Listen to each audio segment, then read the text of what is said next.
Hey, good morning. It's Thursday, August 21st, 6 o'clock, and we're live back on Lake Wissota and soon to be on the Civic Media Radio Network for the program that's going to get started at 6:06, 5 minutes away. Nice to be back here.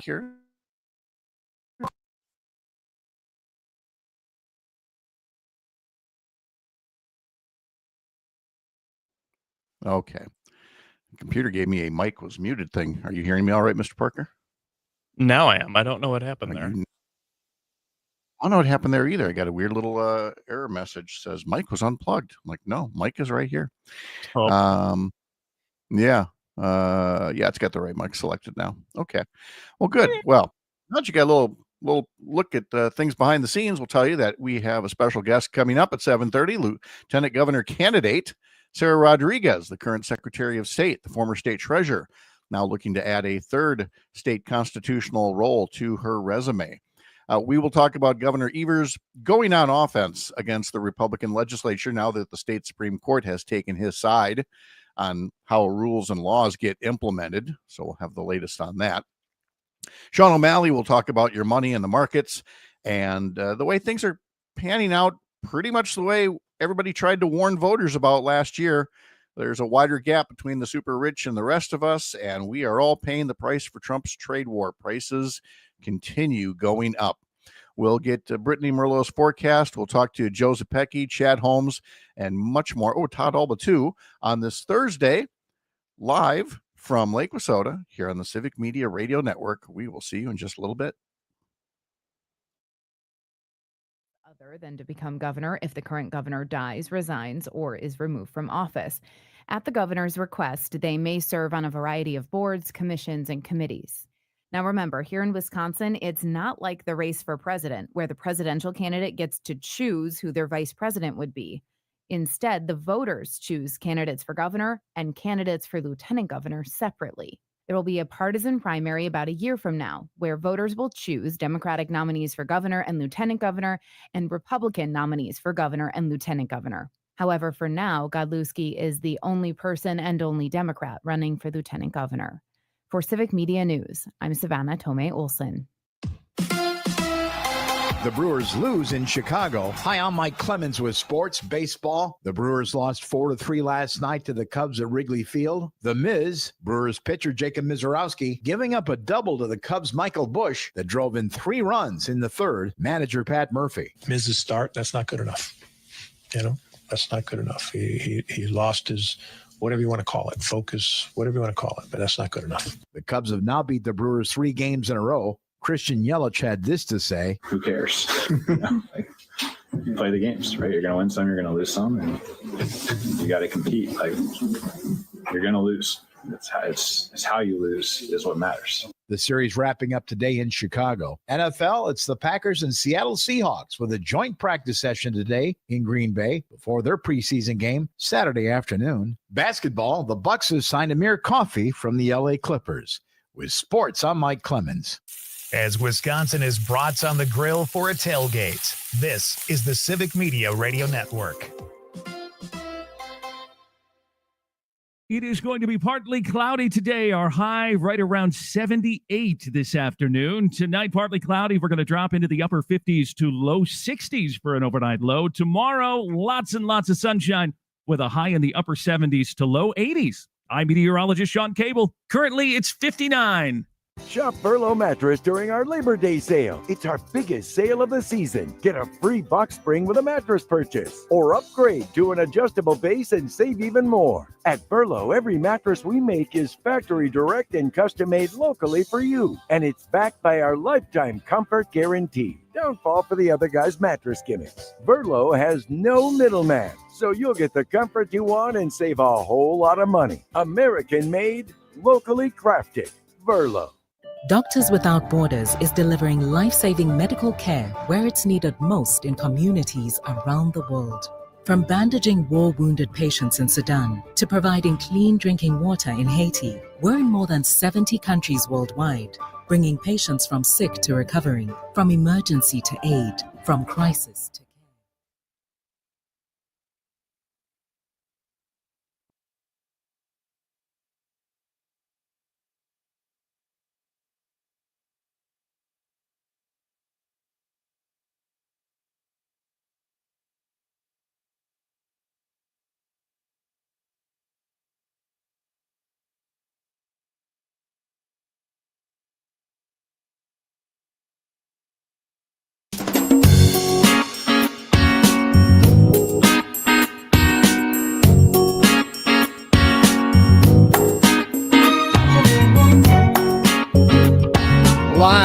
across Wisconsin on Civic Media. You're listening to Mornings with Pat Kreitlow, powered by Up North News. Now, from our Lake Wissota studio, here is the founding editor of Up North News, Pat Kreitlow. Well, hey there, Wisconsin. Good morning. It is 6:06. It's a Thursday morning, August 21st, 2025. And it is indeed another beautiful morning to have you here up north, back live on Lake Wissota from wherever you're spending your mornings, listening across the Civic Media Radio Network, or catching us on YouTube, Facebook, podcast, the app, the website, however you did it. We're glad you did it. Thanks for spending your Thursday morning right here. I got a question for you. What do you know about Wisconsin lieutenant governors? I mean, here, we'll do a little trivia. Who was the lieutenant governor for Tommy Thompson? How about for Jim Doyle? Remember Scott Walker? Who was his lieutenant governor? How about Tony Evers? That's a trick question. Who was his governor in his first term, or lieutenant governor in the first term? How about the second term, the one right now? Who's the current lieutenant governor?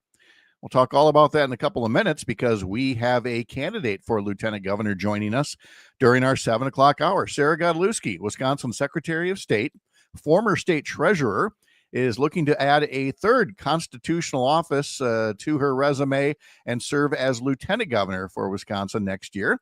That's because the current lieutenant governor, I'm going to give away one of the answers here, Sara Rodriguez, the current lieutenant governor under Tony Evers, is now a candidate for governor next year, with Tony Evers not seeking a third term. So we'll ask Sara Godlewski a bit more about why she's seeking the lieutenant governor role coming up this morning, and talk more about those past lieutenant governors. We'll see which ones you remember. So all of that is coming up. We'll also check in with Todd Allbaugh. He was in Wisconsin Rapids yesterday, just as I was, for the WFHR 85th anniversary celebration. So we'll talk about his time at the parking lot party up there at the radio station. We'll also talk about back in the state capitol how Governor Tony Evers is not wasting any time changing the way business is done at the Capitol. Now that the state Supreme Court has struck down one of the many ways that Republicans in the legislature have been obstructing him from doing his job, implementing laws and rules, things like that. We'll get a rundown of this weekend's Wisconsin events with Cherita Booker.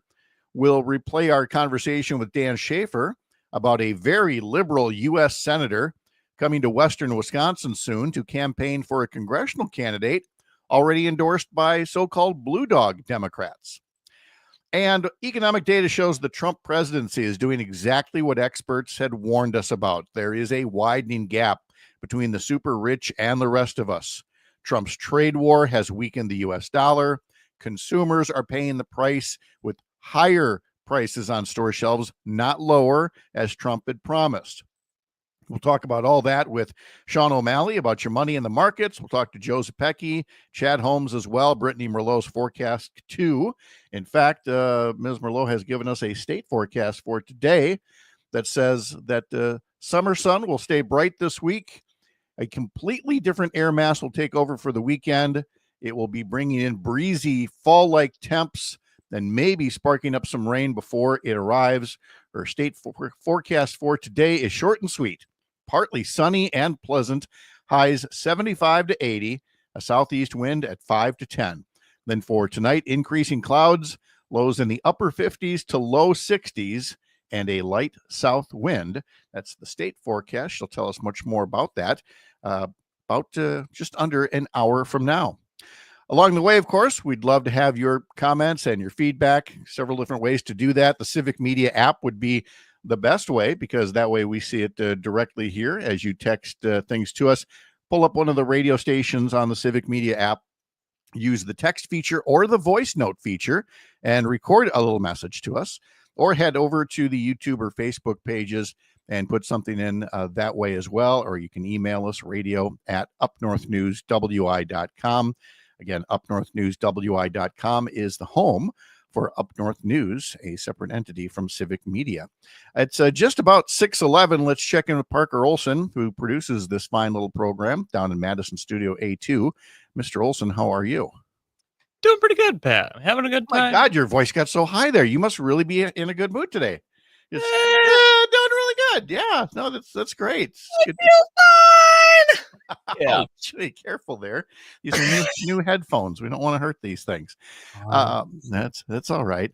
I think we both are a little more well rested. You know, travel days are always interesting days. I mean, I hit the wall hard yesterday when I got home. Yeah, I bet. You know, Yeah. I mean, look, it's good to be out and about. It's good to see other folks like we did in Wisconsin Rapids. But you know, after a night in a hotel and getting back to your own bed, there's nothing like it. It's a good time. No, your own bed is one of those special things in life. Yeah. So we've got a lawn that we had to do some aerating for it. So now we need to kind of keep it wet because you get those little dirt plugs, you know, when you're doing the lawn. And then you've got to water them so that those little dirt plugs kind of, you know, go back into the ground and everything. But we don't sprinkle the lawn very much. We don't water our lawn very much. You know, we're up on the lake here. We don't kind of have that suburban mentality where every square inch of the lawn has to be perfect, you know, and it's fine. I mean, it's perfectly fine. We just don't go overboard with it. Yeah. But that also includes, because we don't use the sprinkler a lot, that when I finally had to use it, first off, I'd take a lot of dust off of it. It had been sitting in the garage for a little bit here. And it clearly had aged a little bit. It was kind of tough to connect the hose and everything. And by the time I got it done, I mean, water is spraying in 18 different directions because that's not quite what you want. No, it had collected a little dirt and dust and everything else. And eventually we got it done. And you know, we'll continue moving the sprinkler around today. But it's just funny because up and down the street, there are people who have paid a lot of money for these nice sprinkler systems. There's heads that are spaced, you know, every so far apart, and then they're just doing their thing. The lawns are perfect. And then they see either me or Sherry trudging our hose with our one little old sprinkler. Thunk. We'll just put it here, see what it does. Is it sprinkling in a full circle? Is that a quarter circle? Is that a crescent? What exactly are they doing over there? I'm sure. Very spotty. Yeah, very spotty. Like, can they not? Do we need to take up a collection and get them a second sprinkler? No, we're fine. This is how we want it. You know, well, our neighbors who actually just moved out. So I can say this without fear of them hearing and then saying something to me. They had been watering their lawn, and mind you, Madison is like gotten a ton of rain, as you know, as yes, yeah. They water their lawn like every night. During the night, they do it. And they were complaining about not being able to grow grass. I'm like, I don't think that's true. Yeah, they clearly have fine. There's some other kind of issue, you know. Maybe it was, you know, maybe their house and their lawn are over, you know, what was once a battery factory or something. But there's got to be something in the soil. If you're watering that often and you're still not able to grow grass. My favorite is going anywhere in the rain, and in the rain, you're seeing that somebody's automatic sprinkler system still comes on anyway. You know, let's say it's 5:30 in the morning and it's raining and you're seeing the sprinklers just going to town, and you're like, I'm glad we don't pay for water here. You know, we've got a well, and that's fine. But to me, the concept of a water bill is very alien. You know, I don't. Yeah, never had to deal with that. Like that's one of them city problems that people have, is a water meter and everything. But you're on a lake, you don't got to worry about water. No, see, that's the other thing. A lot of people with their sprinkler systems, they just run a line down to the lake and, you know, suck it up that way. So, I mean, there are a lot of positives to lake life. Don't get me wrong, but you know, one of them is that I don't feel the need to have the perfect lawn. We have a perfectly good. If you had a cabin up on a lake, you'd have the lawn that goes along with it. And I'm very happy with it. We've got all kinds of great landscaping. My God, the landscaping that Sherry's been working on over the years. She comes to get me as I'm watching the Brewers game last night, and we'll get to that in a second. She's like, you got to see this. And I don't remember what kind of flowers they were. I'm sure she told me, and I'm sure. Well, you know, husbands do that sometimes. Yeah. And she said, look at the bees. And at first you see, like, you know, 4, 5, 6 bees on this patch of flowers. Patch of flowers about 5 feet by 5 feet square, roughly, in that part of the landscaping. Yeah. And then you kind of refocus your eyes, and there have to be 100 honeybees on there, just doing their thing. I mean, So many of them. We have the happiest pollinators on Lake Wissota right now because the way that she set up the landscaping is that different things bloom at different times of the summer. So all summer long, spring and summer long, at some point, something is like last week, it was the hydrangeas. I mean, they looked like a 4th of July fireworks display. These hydrangeas had blossomed so big. You know, we had the lilacs before that, and we had bridal wreaths and all that. And these flowers are blooming late, and the bees are just soaking it up. So, you know, so before we get people thinking like my lawn looks like something out of the Addams Family, it does not. It's perfectly good. We mow it regularly.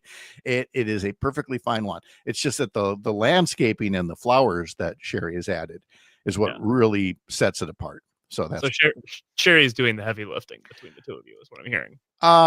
That's been true for 40 years now. Yes. That's a very fair statement. Because I mean, look, priorities, the Cubs at Brewers, they were on the TV, you know, Yeah, I mean, that's true. things have to get done while I'm doing the dishes and things like that. And it was a little tough watching the Brewers lose again to the Cubs 4-3. The Brewers now have a 3-game losing streak. They have not had many of those this season. And I don't know, Jacob Mizorowski. I don't know. Those first couple of games, I mean, he got put on the all-star roster. He was looking like the next big thing, and now he looks like a Fabergé egg, you know, just very fragile. I mean, not at first. He retired the first 6 batters in a row. Okay? Yeah, and then he recovered too. Yeah. But he then walked the first 3 batters in the 3rd inning. Walked the first 3 batters, bases loaded. So here comes Michael Busch. The count gets up to 3 balls and 1 strike. So you know what, Mizorowski has to put one right down the middle. Michael Busch knows it and drives it into the gap in left center field. It clears the bases.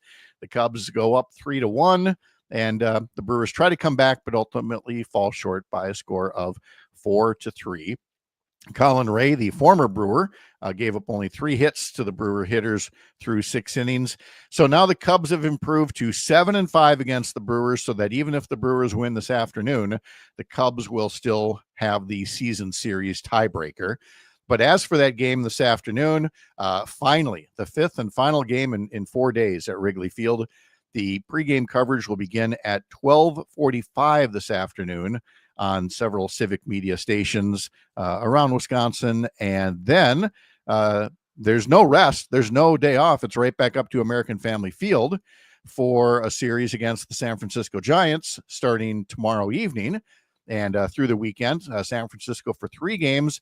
And then Arizona comes to town, and the D-backs will play the Brewers for 4 games next week, Monday, Tuesday, Wednesday nights, and Thursday afternoon. So, you know, this 5-game stretch was rough, but it is only the beginning. Got to come home and hope that some home cooking turns things around. Yeah, I think so. I think that this is the most glad I've ever been to be done with a road trip and headed home. Without a doubt. So we'll talk about that list of lieutenant governors. We'll see what you know. But first, Cherita Booker is going to tell us about things going on this weekend from the heart of America's up north. Thanks for making this the place to spend part of your Thursday mornings. I'm Pat Kreitlow. This is the Civic Media Radio Network.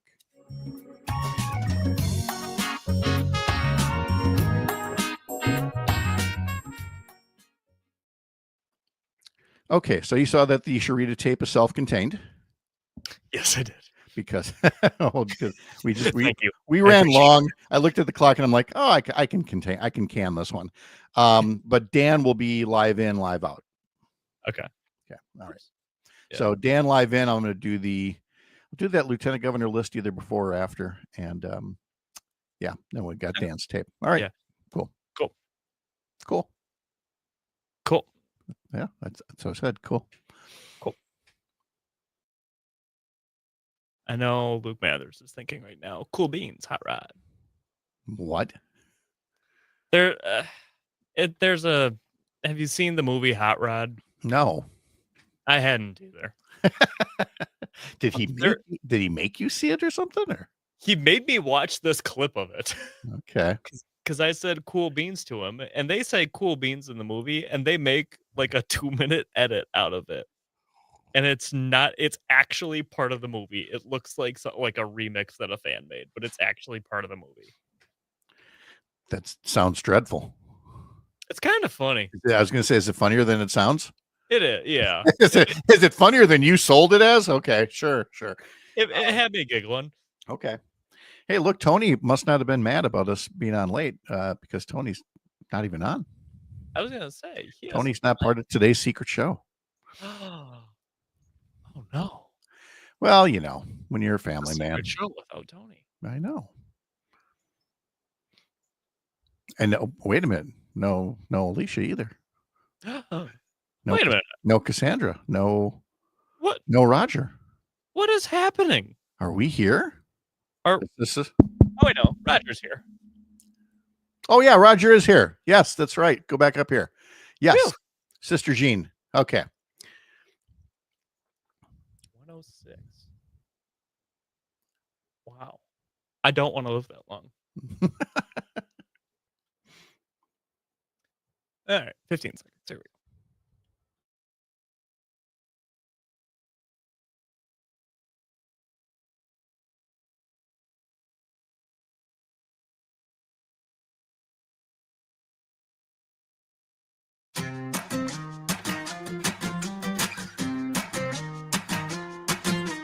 All right, it's time to get the handle on what is happening this weekend for some of the events, large and small, around Wisconsin this weekend with our social media manager, Cherita Booker. Cherita, hi, how are you?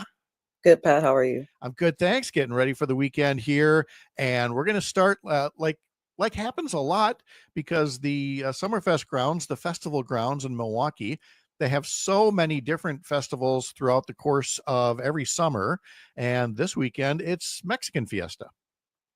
Yep, Mexican Fiesta kicks off Friday and it'll run through Sunday at the Summerfest grounds. There will be tons of live music performances, and some of those headliners include Ray Mix, Leela Downs, Luis Angel, Mariachi Reina de Los Angeles, and Julio Cesar. The Cultural Pavilion will display an expedition of Mexican arts and crafts from more than 150 artisans coming from different states of Mexico. There will be a Dia de los Muertos parade Friday at 8 p.m. and a vintage and custom car and motorcycle show Saturday from 1 to 6. And last but definitely not least, there will be tons of food to choose from, authentic Mexican cuisine, as well as tequila tastings. General admission tickets are $20 online and $25 at the gate, and children under 8 are free. And if you want more information or to buy your tickets ahead of time, visit MexicanFiesta.org.com. I'm sorry, MexicanFiesta.org. MexicanFiesta.org. Got it. And let me say again, and I know sometimes we talk a little too much about fine alcohol for an early morning show, but when you talk about tequila tasting and people go, oh, that thing with the lime and the salt, it just burns so much. I'm just here to remind you, the high-end stuff, you don't go through all that. You just get to sip it, and it's good. You know, same goes for a lot of those things. You pay for it. Don't get me wrong. So when you hear tequila tasting, remember, there will be different kinds. And if it's a tasting, you know, you don't have to buy a whole bottle. Just take a little sample and see if it's something that you like. Wait, weren't you the one telling me you're a tequila drinker? I am. What am I doing here? You give them some words of advice about a tequila tasting. Yes, honestly, I feel like the more expensive, the smoother it goes down. Yeah. But my favorite is Don Julio 1942, and that bottle's like over $100. So that's something you would not take a lot of right away. So no, I would not make a nightly old fashioned with that. No, I would not. Though I will say I have had tequila old fashions. Again, with the good stuff. Oh, so good. Yes. In fact, if you're ever up in Eau Claire, head to the Lakely at the Oxbow Hotel. They make a Oaxaca old fashioned that is it's perfect. It really is. So I didn't even know that was a thing. It is. Yes. So give that a try. Put a little Wisconsin twist on one of your favorite beverages there. All right. So let's move from Mexican Fiesta. Oh, I like your next choice. People going, oh, you guys always talk about Milwaukee. Fine. Let's go on up to Cumberland, boys and girls, because it's Rutabaga Fest time. Yep, and it's their 93rd annual Rutabaga Festival, and that'll run today through Sunday. There will be deep fried rutabaga fries, rutabaga mash, and other creative takes on the veggie. The event will feature a hot pepper eating contest, a fun run, a beanbag tournament, carnival rides, a kids tractor pedal pool, and a craft fair.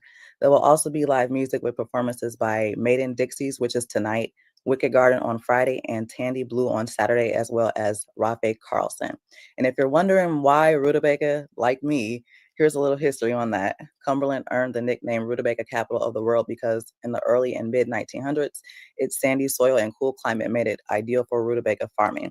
The crop was grown on a large scale and shipped nationwide and became central to the town's farming identity and economy. But for more information on this event, visit cumberlandchamberwi.com. And for folks that have never been there, it's in Barron County. It's about 20 minutes west of Rice Lake. And of course, Barron County, I mean, Chris Cruzy is one of the more popular folks that has ever come out of Barron County. Always puts on a good show. So if you're anywhere in northwest Wisconsin, you might want to consider a trek to Cumberland for Rutabaga Festival. There, we got that on there. Now, Cherita really got me on this one. I saw that it is UFA championship weekend. And I was like, are we talking about ultimate fighting? We are not. We are not. What are we talking about?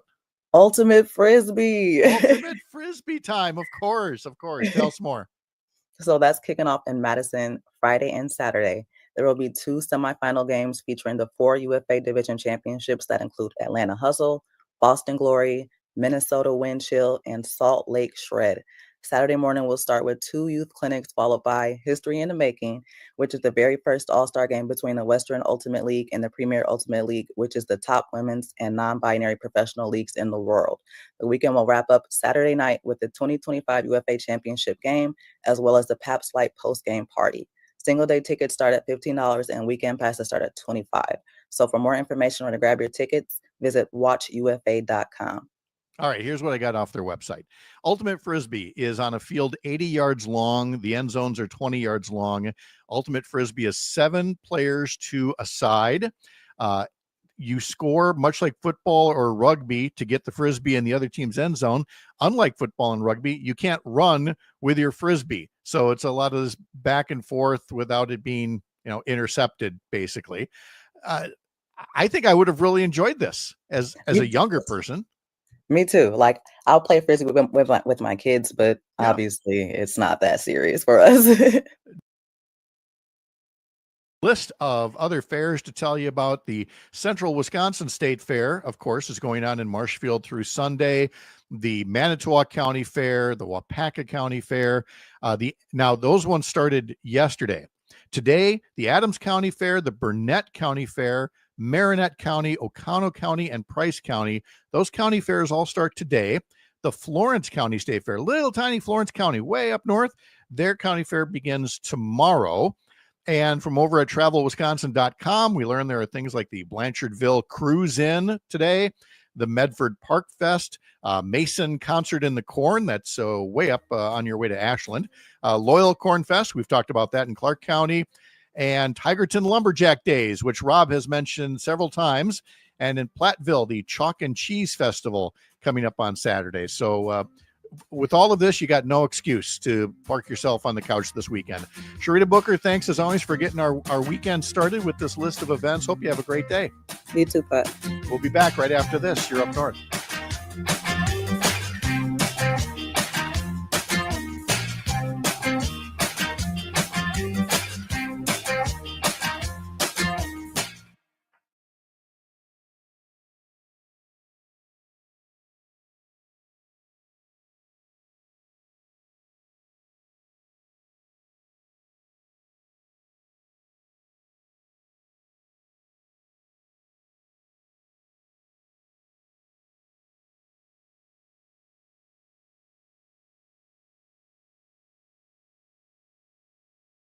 Some of the nation's largest fast food giants are asking themselves that same question. While a lot of cattle producers are enjoying the prices, retailers are struggling to try to make sure that consumers keep coming to their door. And John Heinberg, market advisor with Total Farm Marketing out of West Penn, says those fast food businesses are ready to make some changes. McDonald's, Chipotle, Steak and Shake, as when they were doing quarterly earnings, we're starting to talk about that high price ground beef. So that's going to be something the consumer is going to have to watch. I think that's been one salvation here for beef demand, is the fact that ground beef has stayed relatively competitive in price versus the primer cuts of steaks and roasts and things of that nature that kind of took off. But now we're seeing that piece maybe hitting the puzzle. Part of that puzzle, according to Heinberg, especially when it comes to ground beef prices, are the new 75% tariffs that have gone into effect for Brazilian beef, a major source for some of the grind that helped to keep that ground beef price more affordable. Something to keep an eye on. I'm keeping an eye on the Thursday morning markets. The numbers are next. Don't let sick calves get you down and drain your profits. Get your calves up and moving with BioVet's Calf Electrolyte. Our Baselite product contains balanced electrolytes for restoring and maintaining proper fluid levels and scouring calves. Baselite also provides additional energy to support recovery. It's easy to mix, and calves are easy to drink it down to the last drop. Learn more about Baselite at bio-vet.com. Innovation, that's BioVet. At the Department of Agriculture, Trade, and Consumer Protection, they know your business has always been something special. Now you can let customers know it too, in an instant, with the red and yellow Something Special from Wisconsin sticker. Joining the program gives you access to supplier and distribution information, marketing support, and a community of like-minded Wisconsin businesses. Best of all, you'll let people know that your work is done with care, quality, and love. You've always been something special. Visit somethingspecialfromwisconsin.com to make it official. On Wednesday, the barrel cheese stood still at $1.81. 40-pound block cheese was up a penny and 3/4 at $1.86 3/4. While double A butter dropped 3 cents, settled at $2.29 a pound. Remember, today we get our July milk production figures in the marketplace. In overnight electronic trade right now, December corn's unchanged at $4.05. The November soybeans are down 3 at $10.33. September wheat up 6 at $5.11. July next year wheat up a nickel at $5.71 a bushel. Currently, the September Class 3 milk that goes into cheese, that's down 16 cents at $18.59. October down 11, $17.99 a hundredweight. So there's a quick snapshot on the markets rolling into a Thursday trade session. I'm Farm Director Pam Yankee. Local news, weather, and sports on air and streaming on the Civic Media app. This is the Civic Media Radio Network. It is going to be partly cloudy today. Our high right around 78 this afternoon. Tonight, partly cloudy. We're going to drop into the upper 50s to low 60s for an overnight low. Tomorrow, lots and lots of sunshine with a high in the upper 70s to low 80s. I'm meteorologist Sean Cable. Currently, it's 59. Shop Furlough Mattresses Mega Mattress Sale. Get additional savings on top of our factory direct pricing. That's double the savings on your new mattress. Plus, save even more when you upgrade to an adjustable base. At Furlough, all of our mattresses are locally crafted and backed by our lifetime comfort guarantee. So hurry in and get savings on top of savings during Furlough's Mega Mattress Sale. Wake up. Sleep better. Furlough. My name is DeMar Hamlin. I play for the Buffalo Bills, and I play safety. CPR saved my life. I've teamed up with the American Heart Association as a national ambassador to help create a nation of lifesavers, turning bystanders into lifesavers through CPR education and access to AEDs.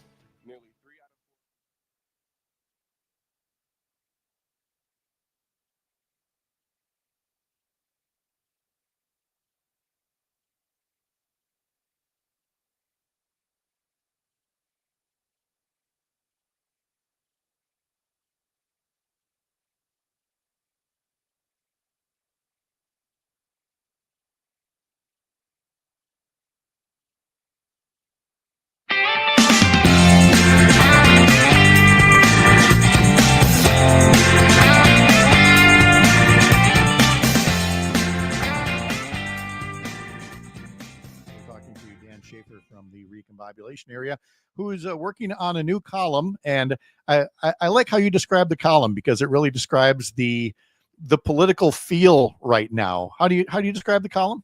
So I put out a call for a mailbag column before I went on vacation, and just so happened that pretty much all of the questions that people sent me were about one topic, were about the governor's race for next year. I think, might have something to do with the column that I wrote earlier this summer, perhaps. But a lot of interest, I think, is certainly among recombobulation era readers. So I characterize it as my too early assessment, my too early breakdown of the field for governor, both on the Democratic side and on the Republican side.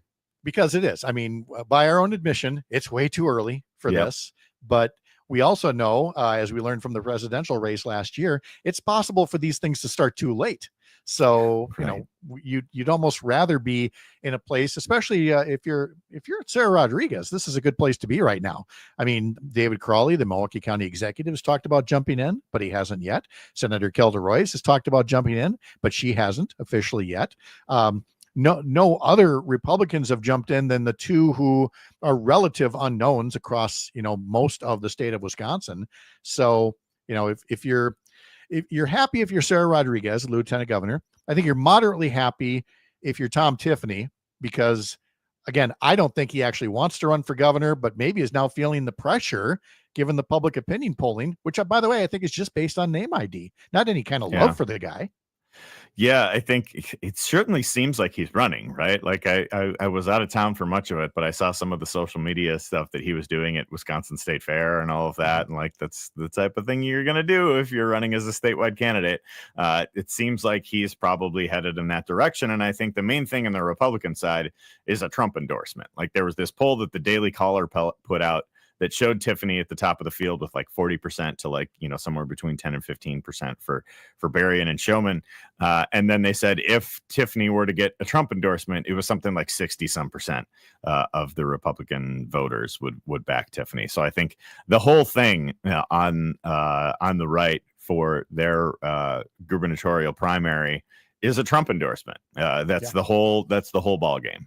There are already 3 Democrats in Wisconsin's 3rd congressional district who are itching to run against Eric Van Orden. And for one of those candidates, Becca Cook, who was the nominee last time around for the Democrats against Eric Van Orden, she's already getting some big name help from other members of Congress who are coming into Western and Central Wisconsin. Yeah, I am fascinated by the Rebecca Cook campaign right now. I think she's running such an interesting race, and I think she has this event coming up this weekend in Viroqua with Bernie Sanders. She just had an event last weekend, or maybe yesterday, I forget. I don't know the exact timing here, with the newest Michigan Senator, Alyssa Slotkin. She's been endorsed by the Blue Dogs. She was at this centrist think tank convention a couple weeks ago. So if you're looking for somebody who's actually approaching the Democratic Party wanting to have a big tent, with lots of different voices for representing lots of different, kind of groups and constituencies and whatever it might be. I think what Cook is doing right now with this is really interesting. And I think with Sanders in particular, we've kind of reached this moment now where, Bernie Sanders, maybe in 2015, when he was coming on the scene as running for president as a Democratic socialist, and, the way that people had reacted to that at the time, I don't think people have the same kinds of negative or wary or divisive reactions to Sanders that maybe they once did. We're seeing in the New York mayor's race. Even Andrew Cuomo is trying to campaign in certain ways to promote, a connection to Bernie Sanders or a piece of legislation that he signed. Obviously, Sanders has not endorsed Cuomo or endorsed Mamdani in that race. But it is very interesting to see the approach that Cook is taking. And really, if we're talking about Democrats needing to kind of rebuild that big tent, which is something that I've talked about a lot since the 2024 election. I think this is what it looks like. I think this is inviting people from all across the ideological spectrum to come campaign. And I'm really fascinated to see how the rest of her campaign plays out in the race to unseat Derek Van Orden. I lost track of how many times you said either interesting or fascinating, because look, let's call it what it is. The whole reason there are 3 Democratic candidates in this race already is that there are folks who believe that Becca Cook has been too close to the Blue Dogs, has been too close to, a moderate position when there are progressives and liberals in that district that want to be to stake a position more in line with Bernie Sanders. And yet here's Bernie Sanders now campaigning with Becca Cook. I mean, Becca has been approached by me and by other shows at Civic Media to come talk to us. She has declined those invitations. And I think perhaps it's, again, to keep up this appearance of being moderate, not beholden to the party machinery. There are definitely establishment Democrats that have preferred, either Emily Berge or Laura Benjamin, who are already in the race, which is, again, here's that word, fascinating, that Bernie Sanders is looking at this and embracing Becca Cook's candidacy. I don't know if it's a left versus center thing or if it's more of an electability thing. Has Bernie Sanders and others taken a look at the field and said, well, there may be other Democrats, but they believe that Becca Cook, as the last nominee who came close, is the one who's more electable, and we won't worry about her more moderate positions. Right. And I do think the way she's running as, really emphasizing kind of her working class background is, certainly an extension in a certain way of kind of like Bernie Sanders progressivism. It might not be, this is the social democratic socialism or whatever you want to characterize it as. But I think that the divide in the Democratic Party is less of this progressive versus moderate that we saw maybe 10 years ago, certainly animated in that primary between Hillary Clinton and Bernie Sanders. I feel like the divide in the Democratic Party right now is almost on action versus inaction, or something along those lines, or focusing on the working class versus focusing on more neoliberal friendly corporate interest, or whatever buzzwords you want to throw in there for that kind of thing. And I think even if Cook has expressed more moderate views on certain things over the years, I do think the working class connection that she has can be seen as an extension of a Bernie Sanders style of leadership. But she had a campaign ad last year where she literally was standing in the middle of the road with a drone shot and making the case for somebody who was moderate. And for people who are closer to the far left of the party, that was a maddening image of, are you going to fight for us, or are you just going to be squishy in the middle? But for that 3rd congressional district, as Ron Kine knew as a Democrat and as Steve Gunderson knew as a Republican before him, that middle of the road is quite often the only way that road leads you to Congress. That's right. And, it's about winning, right? Right. You've got to, at the end of the day, you can have all the purity tests that you want, but if you don't win, it's not going to matter. So I think, Cook outran expectations.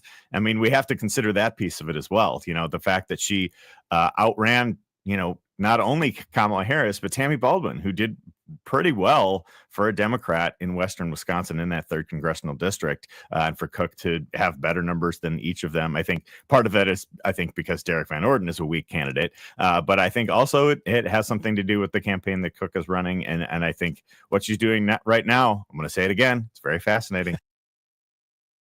Dan Shafer talking to us from the Recombobulation area. You can sign up for his newsletter at therecombobulationarea.news. We visit with him live on Tuesday mornings at 8:30 and play it back a little later. Excerpts like that one for you there. And of course, the best way to catch anything in its entirety, if you can't listen to us live, would be to pod this program. Head over to Spotify or Apple or wherever you get your podcasts and subscribe or follow Mornings with Pat Kreitlow, powered by Up North News, and that way you never miss a thing. I mentioned earlier that Lieutenant Governor candidate Sara Godlewski will be joining us about 7:30, and I asked, what do you know about lieutenant governors? And I just wanted to see, again, for those of us who are wonks, we can rattle these things off in our sleep, but others not so much. Who was Tommy Thompson's lieutenant governor? And some of these you're going to go, oh, of course, Scott McCallum, who later became governor himself when Tommy moved to the George W. Bush cabinet. And then for a time, Scott McCallum had a lieutenant governor, Margaret Farrow. And then Jim Doyle became governor. A lot of folks on the Democratic side still remember Barbara Lawton, still think very fondly of her. Scott Walker, do you remember his lieutenant governor? That was Rebecca Kleefish. And then Tony Evers in his first term had Mandela Barnes as lieutenant governor, who then decided, instead of running along with Evers for re-election, he was going to run unsuccessfully for U.S. Senate. And so we needed a new lieutenant governor, and that's when Sara Rodriguez stepped up and ran and is serving as the current lieutenant governor. Because, again, here in Wisconsin, you don't run as a ticket. And so the person who wins the governor's primary is on the ticket with whoever wins the lieutenant governor primary. And sometimes those folks are in sync and sometimes they are not, but it's not their call to make. It is up to the voters, and we have wide open races for governor and lieutenant governor next year. Governor Tony Evers is jumping right into changing the way things are done at the state capitol after a state Supreme Court, now controlled by progressives, struck down a way that Republicans in the legislature had been obstructing the way that he does his job. And you'd have to go back a few weeks now for me to explain this very, very unknown but powerful committee in the legislature called the Joint Committee for the Review of Administrative Rules, or JCRAR, something that I'd served on, which was supposed to be a check on a governor's power, because when you pass a bill into law, you know, that bill can't write out everything that might be needed to make that law take effect. That's what rules are called. And executive branch agencies, the DNR, the Department of Transportation, whatever, they write the rules that put these laws into effect. And the legislature, using that committee, had been taking it upon themselves to essentially veto or needlessly delay the rules that anybody from the Evers administration was writing. And again, it wasn't so much a check on governors anymore as it was an obstruction. And this state Supreme Court looked at that and said, nope, that is not a constitutional way for legislatures to act. You already passed the bill into law. Once you pass the bill into law, the executive branch, through their agencies and through their governor, they get the opportunity to write the rules as they see fit. Well, Governor Evers is now moving forward on policies as written here by Jesse O'Point in the Milwaukee Journal-Sentinel to have some of these rules put in place without legislative approval. He has sent a letter to members of his cabinet asking them to submit administrative rules to the Legislative Reference Bureau to be published and implemented, basically bypass the legislature. Evers had said previously that, quote, no small group of lawmakers should have the sole power to stymie the work of state government and go unchecked. And so Evers is not only for that one case that the court case was about, but for other matters involving rules that help implement state law. He's going directly to having those rules published and bypassing the joint committee. Could that set up problems later, say with a Republican governor and a Democratic legislature? Perhaps. But for now, the impediment put up unnecessarily by a Republican legislature has been removed, that kind of abuse of its power. Today's history lesson is next. You're up north.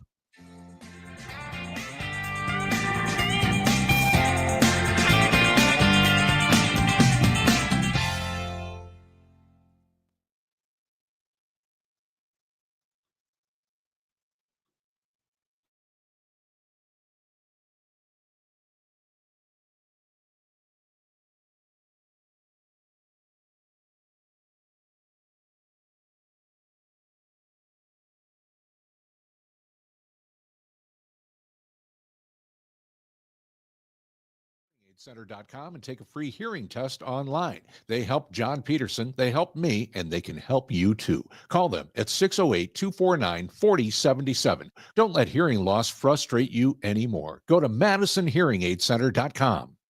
IndyCar is back at the Milwaukee Mile August 23rd and 24th.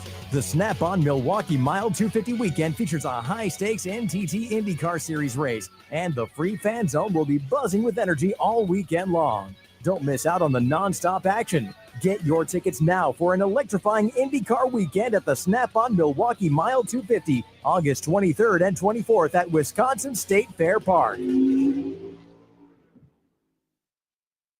Looking to strengthen the bond with your pup?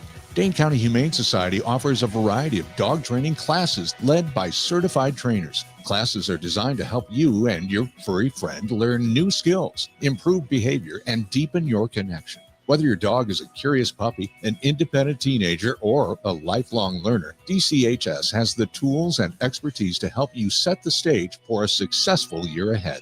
Visit giveshelter.org/dog training to register today. I'm Dan Shafer. Let's recombobulate. In early August, massive flooding hit southeastern Wisconsin in what some are calling a 1,000-year rain event. One Milwaukee County official even likened it to experiencing a hurricane. Because of that, it is imperative that elected officials and public institutions step up and help people in this hour of need. We've seen a tremendous amount of support from first responders all over the region, and we should all be grateful for their dedicated work. Beyond taking care of these immediate needs, we need to be making sure our infrastructure in the region is built to withstand greater amounts of rainfall coming due to climate change. Many of the wettest years in Milwaukee's history have occurred over the last decade. Reports have indicated that Milwaukee's Green Seams program, implemented after floods in 1997, helped mitigate some of the damage from recent flooding. We need more programs like that if we're going to build for a safer, more resilient future. Find all of Dan's work at the Recombobulation area. Hey, Wisconsin, it's construction season, and the Wisconsin DOT wants to help you safely navigate work zones. Check 511wi.gov or download the app for roadwork or closure.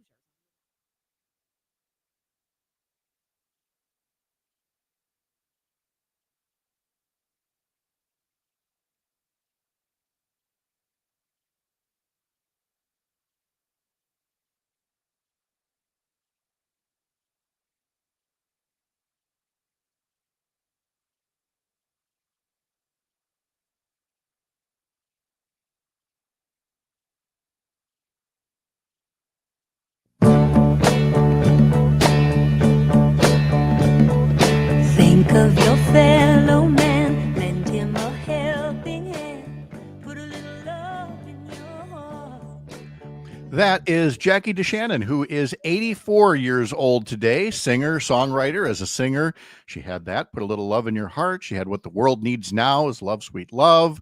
But her songwriting wasn't always that light and breezy. For example, it was Jackie DeShannon who wrote Betty Davis Eyes for Kim Carnes back in the 1980s. Jackie DeShannon, 84 years old today. Actress Kim Cattrall from Sex and the City. She is 69 years old today. Former quarterback for the Bears and, yeah, even the Packers and the Vikings too, right? Jim McMahon. He's 66 years old today. Oh, look who's got a special birthday boy today, Parker. It's Craig Counsell. Craig Counsell turns 55 years old today. What a nice present it would be if we could hand him a big old L this afternoon. That's true. You know, there's a lot of animosity for Craig Counsell in Milwaukee. Yes. I'm okay with him. After he's done being the Cubs manager, I will love him again. After he's done being the Cubs manager. Here's the thing that people go, well, if you were offered a contract to be the richest manager in baseball, the highest paid manager in baseball, you'd take it even if it was from the Cubs. My position would be, no, he was wanted by the Mets and several other teams. And, you know, even if it wasn't the highest, he was going to be one of the highest paid managers. He was going to be fine regardless. So I'm on the side of folks that are going to hold that against him. I just am. I think that was you could have made better choices, Craigers. That's all I'm saying. But happy birthday, 55 today. Race car driver Paul Menard is 45 years old today. Hey, the Winklevoss twins have a birthday today. Cam and Tyler Winklevoss are 44 years old today. They are the ones who co-founded Connect You, which they say Mark Zuckerberg ripped off to create Facebook. They are now big into the Gemini crypto exchange, and they have already given $1 million between them to Bill Berrien, the businessman running for governor on the Republican side here in the state of Wisconsin. Olympic sprinter and champion Usain Bolt is 39 years old today. Oh, wow. And I mean, Usain Bolt, 39, he can still beat you in a race. He'll still beat you in a race when he's 99. I mean, I remember watching some of those races, and it was Secretariat-esque in his speed that he has. It's just unbelievable. Let's see. Roger put up on Facebook a couple of notes here that Jean Dolores Schmidt, better known as Sister Jean, chaplain for the men's basketball team at Loyola University in Chicago, turns 106 today. Wow. So happy birthday to Sister Jean, 106 years old today. This is also the anniversary of the birth of the late Harold Reed, who was the bass singer for the Statler Brothers. He'd been born 86 years ago. The soundtrack to the hit romantic comedy Sleepless in Seattle topped the album charts this week in 1993.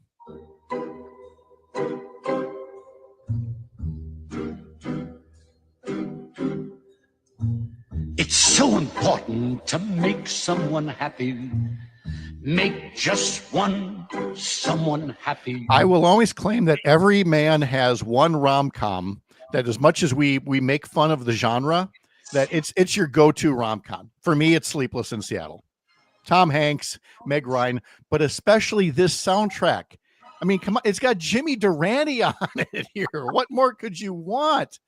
It's a great soundtrack from 1993. It was the #1 album this week, 32 years ago. This is the anniversary of the birth of the late country singing legend Kenny Rogers, born this day in 1938.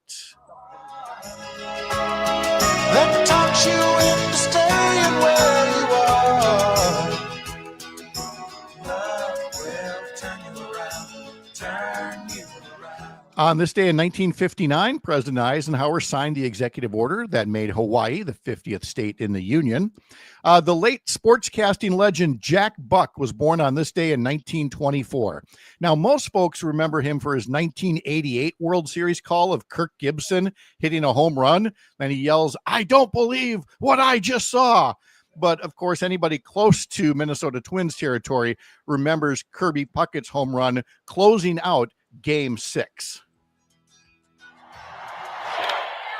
Into deep left center from Mitchell, and we'll see you tomorrow night. Still chills. Every Twins fan gets chills here, and we'll see you tomorrow night. There will be a Game 7 after all. Singer Casey Musgraves is 37 years old today. Hold tight to your umbrella. Well, darling, I'm just trying to tell you that there's always been a rainbow hanging over your head. And one more. Count Basie was born this day in 1904. Count Basie passed away in 1984. And although I always associate his song April in Paris with this great scene out of Blazing Saddles, it is a song that stands on its own just fine. Here's a little April in Paris from Count Basie.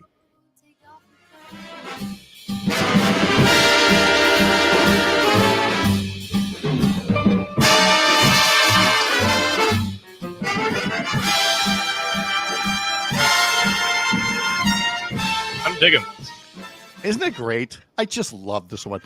This is Brazilian Blowout Day, a celebration that commemorates the well-known hair straightening procedure. Getting a Brazilian blowout will keep your hair silky throughout the summer. When done correctly, it will keep your hair from frizzing while maintaining its natural smoothness. The stuff I learn in this segment. Okay. Yeah. Interesting. This is National Spumoni Day, an Italian ice cream treat that incorporates cream and fruit and nuts. Never had it. Don't know that I ever will. And let's see. And then we've got to tell you that after the news, we'll get the updated forecast from meteorologist Brittany Merlot. And then also in our next hour, we're going to talk to Sara Godlewski, Wisconsin Secretary of State, who is now running for lieutenant governor. And then tomorrow, we'll be talking to Dr. Jill McMullen of Toma, who was recently interviewed by Pete Buttigieg. I'm Pat Kreitlow. This is the Civic Media Radio Network.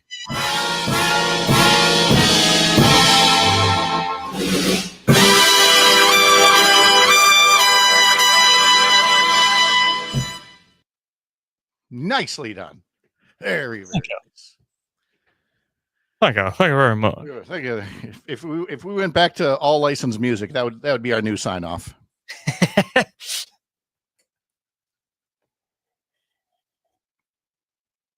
What do you mean new sign off? Is there a sign off officially yet?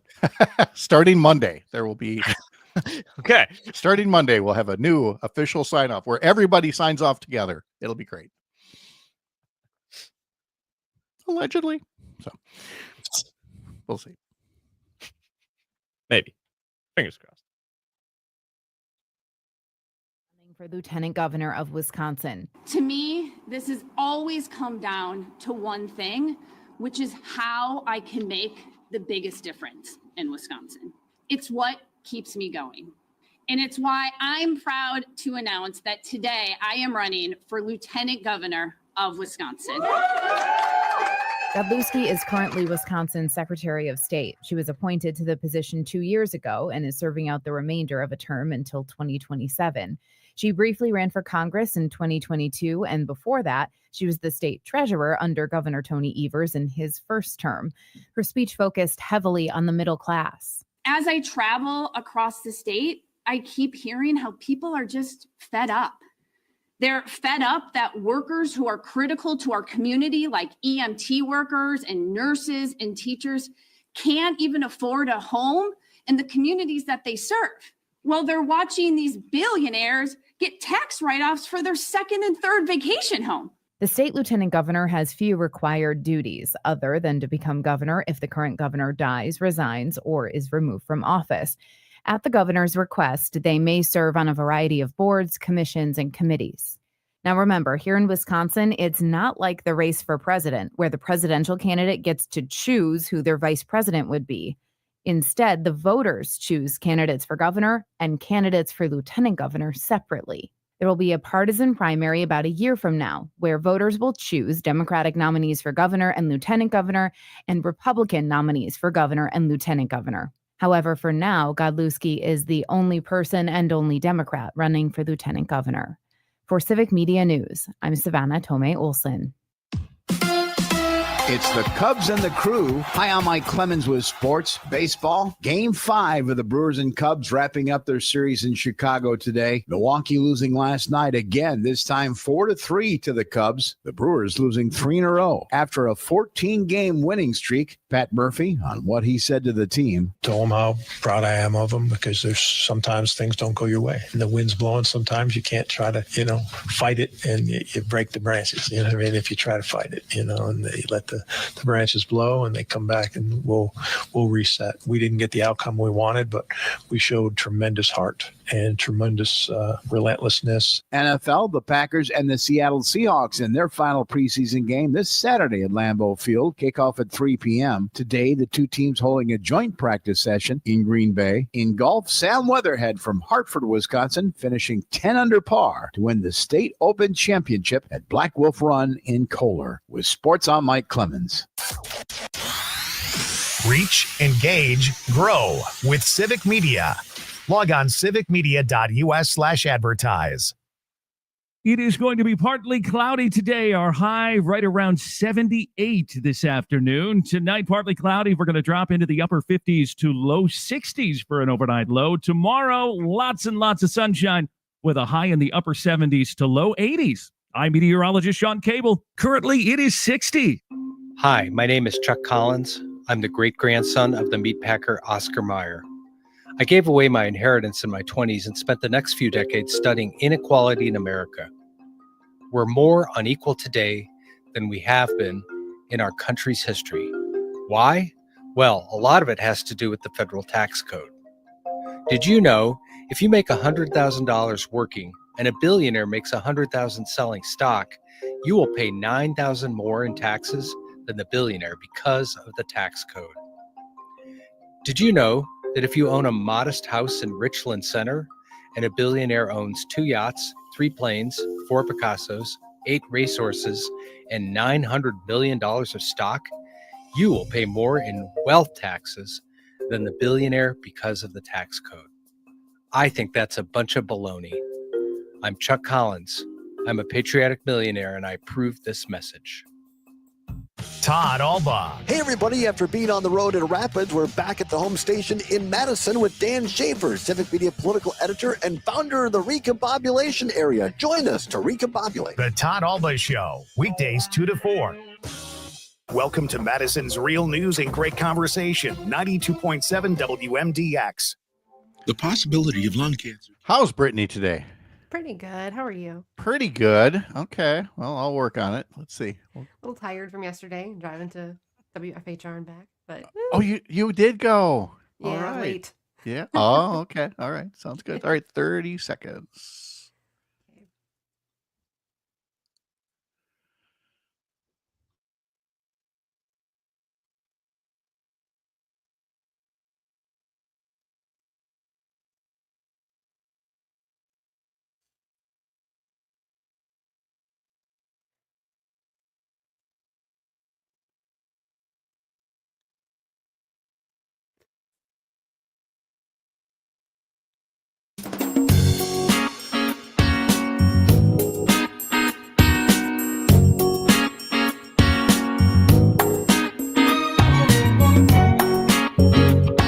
Live across Wisconsin on Civic Media, you're listening to Mornings with Pat Kreitlow, powered by Up North News. Now, from our Lake Wissota studio, here is the founding editor of Up North News, Pat Kreitlow. Hey, good morning. It is 7:06. Nice to have you back here up north on this Thursday morning, August 21st. Parker Olson is producing this fine program down in Madison Studio A2, and meteorologist Brittany Merlot is standing by. As are a lot of you, Parker. We were casting aspersions before. Some of our usual texters and commenters weren't with us right off the top, and Alicia made sure to put up on YouTube. I was driving, and that's what we want. We don't know. We do not want people texting while driving. So I'm glad that she waited till she was somewhere where she didn't have to keep her hands at 10 and 2 on the wheel and could let us know that she was there. And any of you folks can join us. Just head over to the Up North News or the Civic Media Facebook or YouTube pages. We'd love to have you along, just as we do every day from Rob in Tigerton, who says to Brittany, as always, good morning from Tigerton. It is sunny with light fog, 56 degrees. I had 3 yards to mow in Tigerton, then a doctor's appointment in Shawano. He says, last night I was in Neopit for a meet and greet with the 4 Democrats looking to potentially take on Congressman Tony Weed. That would be in Northeast Wisconsin's 8th Congressional District. Kristen Lyerly, he says, was the MC of last night's event, and he took pictures of the event of people giving speeches. And I know that Kristen told me she was looking forward to Rob coming out there and being the photographer for that event. We mentioned in our history segment the birth anniversary of the late Jack Buck, and Rob says that Jack Buck called Bart Starr's quarterback sneak for the winning touchdown for CBS in the 1967 NFL championship game that we all know as the Ice Bowl. So I did not know Jack Buck was on the call for that one. Brittany, the stuff we learn here on this program, right? I mean, we should be getting one of those educational licenses, for all the stuff that we teach people throughout the course of the day. Yeah. Did you did make it to WFHR yesterday for their anniversary? I did make it. I was like the grand finale. A little late, you were but the headline. You were the Jimi Hendrix of this all. Yeah, the main event. I was all worried too when I showed up. I was like, oh, those clouds look like they're going to rain. If I show up and I bring the rain, I can't go in. Oh, yes. That is an occupational hazard, isn't it? Yeah. It is. So I had the very early shift there in Wisconsin Rapids. Todd Allbaugh had a great time in the parking lot there for their big celebration of their 85th anniversary. And then you kind of helped take things home there. And I am guessing confidently that the people at WFHR and WIRI were as sweet and friendly when you got there as they were early in the morning. Yep. Even after standing out there all day in the sun, hey, 80 degrees. We still hit yesterday. It was nice. It was summery. It was. While we have it. It was great. It was a great little road trip. And by the way, I took a different route home up through Marshfield so that I could get up onto 29 and make a stop in Nasonville and get their cheese curds. I got the bag of cheese curds right here. These are, I'll try not to squeak too much while you're doing the weather, but it's that little yellow shack right before Curtis, just west of Abbotsford, that these really nice ladies in their white uniforms and their hair nets are there, and they're just packaging the curds as they're being made and bagging them up, and these are as fresh as they come, and I'm just squeaking on cheese curds the whole rest of the way home. It was. That sounds so good. It I was know. great. My mouth is Exactly. watering. Jeez, Pat. So I'm going to go enjoy some curds while you tell us how the weather's looking for the end of the week. This tonight kicks off the high school football season. So the weather appears to be coming close to high school football weather later on. It sure does. It's going to match that vibe as we go, especially into this weekend. This morning, though, be careful driving. I'm glad Alicia waited until she was done driving to message because patchy, dense fog, and it is thick in some places, especially central parts of the state and northern parts of the state this morning. Of course, that'll clear and give way to partly sunny skies throughout the day today. Temperatures right now starting at about 50 degrees in Ashland, 68 degrees in Racine. We are going to make it to the mid to upper 70s again today. So pretty much what we felt yesterday, just a smidge warmer. And we're going to put those temperatures on repeat for tomorrow too. So very comfortable out there. We are going to see a few more clouds starting to build in off of Lake Superior far north in the state later today. And then the rest of the state is going to get cloudy for tomorrow because we have a cold front arriving, and that is going to bring some showers and storms potentially. Those look to start tomorrow morning, far northwest in the state, kind of heading towards Eau Claire and Hayward, maybe in the afternoon, and then early evening towards Wausau and Rhinelander, overnight, maybe La Crosse and Fox Valley, and then by Saturday morning, a few spotty showers could linger towards Milwaukee. After that, though, a fall feel. I'm kind of excited. A little brief, refreshing moment, a few days there where it is going to be temperatures in the upper 60s to low 70s on Saturday. It is going to be breezy too, partly sunny that day. But then on Sunday, those winds really start to whip and they actually create some lake effect showers. Not snow showers yet, just regular showers on Sunday, far north in the state off of Lake Superior because temperatures are going to be in the low 50s, far north as highs, to low 60s, far south as highs. That's way different. I was going to say, we do not get 60s as highs in August very often. No, we do not. Just a little bit of nature air conditioning. And I mean, it's normally not news that I've got the house all opened up, all the windows and everything, but given how smoky it's been, so it's either been hot and humid or smoky, that, you know, this is not going to be our least expensive year for Xcel Energy for the air conditioning bill is what I'm trying to say. So this is a nice treat to have this. Exactly. Save a few dollars here or there. Yep, if you can that's this weekend. Alicia says it was really thick around Kaukauna and Wrightstown. She puts up a big old smiley heart face for being shouted out or for being a good, careful driver by Brittany. And of course, a little cheese wedge as well. And Rob says, is that by the Abbey truck at Highway 29? Close to it. Yep. It's on your way. That's the next exit if you want to stop at Nasonville to get those cheese curds. So Brittany, thank you so much. We'll get another update from you next hour. Sounds good. Okay. Hey, you can always sign up for the Up North News Daily newsletter. If you haven't yet, head over to upnorthnewswi.com and get yourself signed up there. The Milwaukee Brewers were losers again. They've now lost 3 in a row to the Chicago Cubs. Jacob Misiorowski, once again, is proving himself to be an explosive pitcher, but as a result, you're going to really tax the bullpen. Now, he started strong. He retired the first 6 batters, so 2 innings of perfect ball. But then in the 3rd inning, he walked the first batter and then the second batter and then the 3rd batter to load the bases. And then he got the count to Michael Busch up to 3 balls and 1 strike. And so he threw a ball down the middle, more or less, and Busch drove that into the gap in left center field, cleared the bases. Cubs went on to win by a score of 4-3. So the Cubs, no matter what happens this afternoon in the series finale, the Cubs will now have won the season series, and that would give them the tiebreaker if need be. Although right now, the Brewers do still have a nice lead in the National League Central Division, but they got to get back to work here starting this afternoon when they wrap up the series at Wrigley Field. 12:45, the pregame coverage begins on Civic Media stations in Park Falls and Hayward.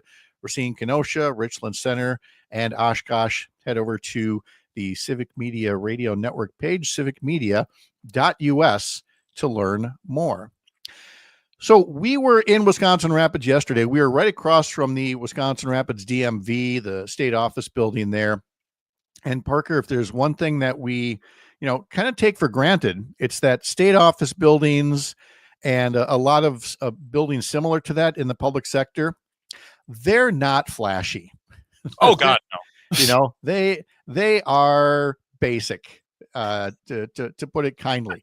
Now, that does not necessarily mean that they're ugly, but some public buildings are. And that is according to the New Jersey Real Estate Network, which surveyed 3,000 Americans, asking them to weigh in on state capitals, post offices, court buildings, city halls. And as a result, Green Bay City Hall was voted Wisconsin's ugliest public building and number 33 nationally. So it's in that list of top 100 ugliest buildings. That's bad. And I haven't seen it enough to know what makes it so. I mean, I'll happily ask Dr. Lyerly, one of these times. But the number one was in Flint, Michigan, the city of Flint Municipal Center. Why do we keep banging on Flint, Michigan? Give them a break. I know. Well, because somebody there decided to have an exterior that's all about concrete and brick, not welcoming at all. Next was the courthouse in Fresno, California. Let's see, there's the Buffalo City Court in New York City. There's places in Mississippi. Philadelphia, with its large scale and stark lines, this building makes a bold statement, but not a flattering one. Often described as monolithic, it commands attention more through size than through charm. It's designed to handle the city's business, not to win hearts. Sounds very, Hey, very I like it. It's a little utilitarian, but that's okay. Oh, they do have a description here on City Hall in Green Bay. Green Bay City Hall keeps a low profile with a straightforward brick design and traditional layout. It's steady and practical, though architecturally it doesn't reach far. A touch more civic character could help it feel like more of a city centerpiece, I suppose. But see, now we get to the heart of the matter here. Look at most state capitol buildings, especially in Madison. Would you not agree, Madison, the Wisconsin state capitol is one of the most beautiful state capitals in the country? Oh, yes, without a doubt. Yeah. It is lovely. It is ornate. And it was built at a time of great civic pride, where people wanted their state capitals and their courthouses and their city halls to show off, because it was an extension of themselves back when people saw their state or local government as them, as in we, the people. This is our government. This is our building for it. We're not in that era anymore. If we were building capitol buildings today, they'd all be part of this list. They'd all be these monolithic office buildings, all in the name of austerity and cost cutting. And we would not have these things. There is no fourth grader that goes on that tour of the Wisconsin State Capitol that isn't awe-inspired and inspired to do things like engage in public service. For living in a state where the people thought so highly of themselves that they put in the artwork that was in there and made this a place that felt important for the people's business to be done. Whereas if it were happening today, it would be done in a fishing shack and a card table for some people to have it done, because they think so little of their own government and of the people who serve. To them, the people who serve, they're not leaders. They're just typical politicians. And I think that mindset has been to our detriment. It's become a self-fulfilling prophecy. Look at the kind of people that we now have in government, because we've been trashing government for so long. So I'm not saying that every future public building has to be opulent. It doesn't have to be, gilded. It doesn't have to have gold leaf everywhere. But somewhere in the middle is having a healthy enough respect for where people serve us in government, to not treat it like it's, some kind of unwelcomed appendage. Let's get back to more places that don't make a list like this and become a place of civic pride in our states and in our hometowns once again. A local update coming up next for most of you. And when we're back together in 15 minutes, Sara Godlewski, Wisconsin Secretary of State, who is now running for Lieutenant Governor in the 2026 elections. From the heart of America's up north, live from Lake Wissota, thanks for making this the place to spend part of your mornings. I'm Pat Kreitlow. This is the Civic Media Radio Network.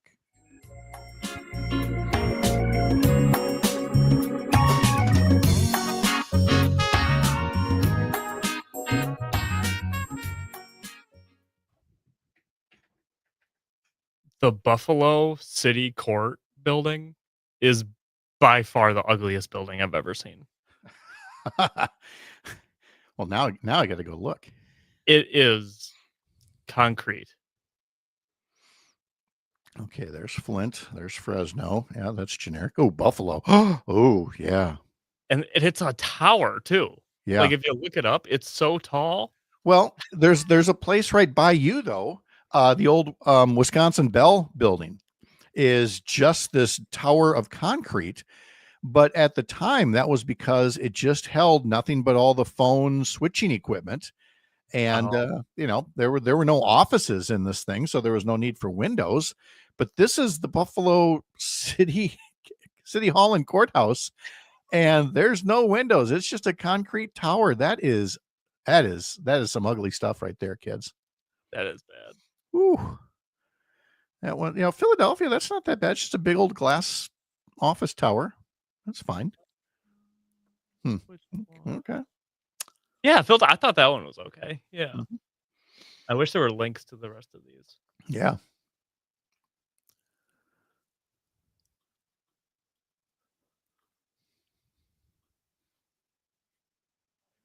Evan Osnos of The New Yorker, along with former Washington Post columnist Eugene Robinson and Jennifer Rubin. Tickets at captimesmediafest.com. Let's go Brewers! You can go to the Brewers. Wait, Todd, what? It's Free Ticket Friday, Terry. A chance to win a 4-pack of Brewers tickets several times every Friday. Great seats, by the way. Okay, so download the free Civic Media app, find your local station, and listen for the keyword. Then text it through the app for your chance to win in this statewide contest. Free Ticket Friday. On your local Civic.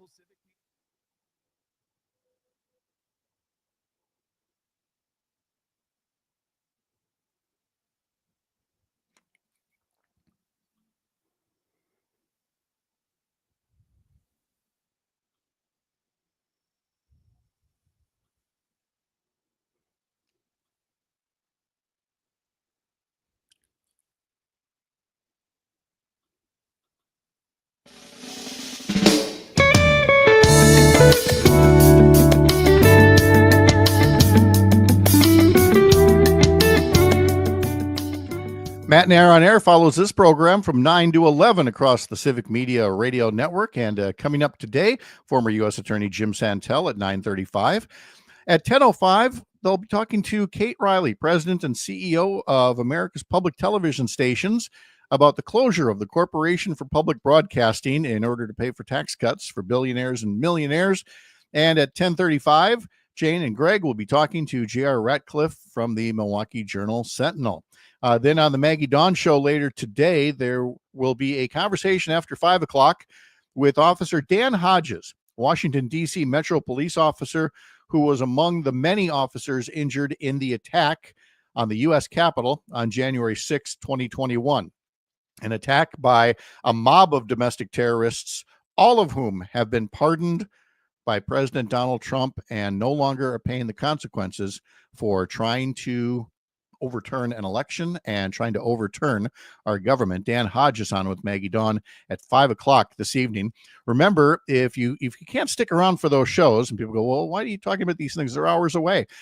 Maybe you can't listen, but in this day and age, we've got the tools that let you do that. Just follow these shows as a podcast. And as I say all the time, and I'm sure Spotify and Apple don't want me to say this, you don't have to listen to them every day. But if you follow them, you've now got them at your fingertips.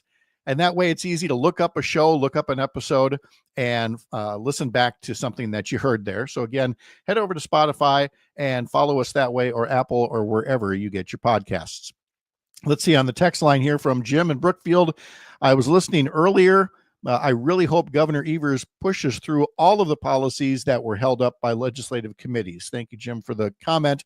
We were talking about a Jesse O'Poyne story in the Milwaukee Journal-Sentinel about how Governor Evers is moving forward now to implement some policies and rules that previously had been blocked by a legislative committee. And again, it feels weird to even still say that there were things that the executive branch was trying to do that people in the legislature could block through one committee of the legislature. And it was something that the Wisconsin Supreme Court, recently overturned, because let's take the one about allocating money. Okay. The legislature passes a state budget. They passed it. They voted on it. The governor signed it. And yet the legislature's over here saying, well, we're not going to release the money until we get to micromanage the ways in which you're spending from that pot of money. And that's just not how things are supposed to be done. And the same goes for implementing some of the rules that happen after laws are passed. And that too now is no longer a barrier to Governor Evers. Now, entering his 8th year in halfway through his 7th year in office about this, but finally has a state Supreme Court that is removing the roadblocks that Republicans in the legislature were intentionally putting up here. Tomorrow we'll have our weekend review panel, and Mark Jacob will be along, a longtime journalist in the Chicago area. He now has the Stop the Presses newsletter, and he's got an interesting one this week called Celebrating the Heroes of the Resistance. It's all about the people who, whether they're politicians, legal leaders, scholars, media folks, business leaders, moral leaders, who have all been bright lights in combating the darkness that is MAGA. And we'll be talking to Mark tomorrow, along with former U.S. Attorney Jim Santel and journalist Jennifer Schulze.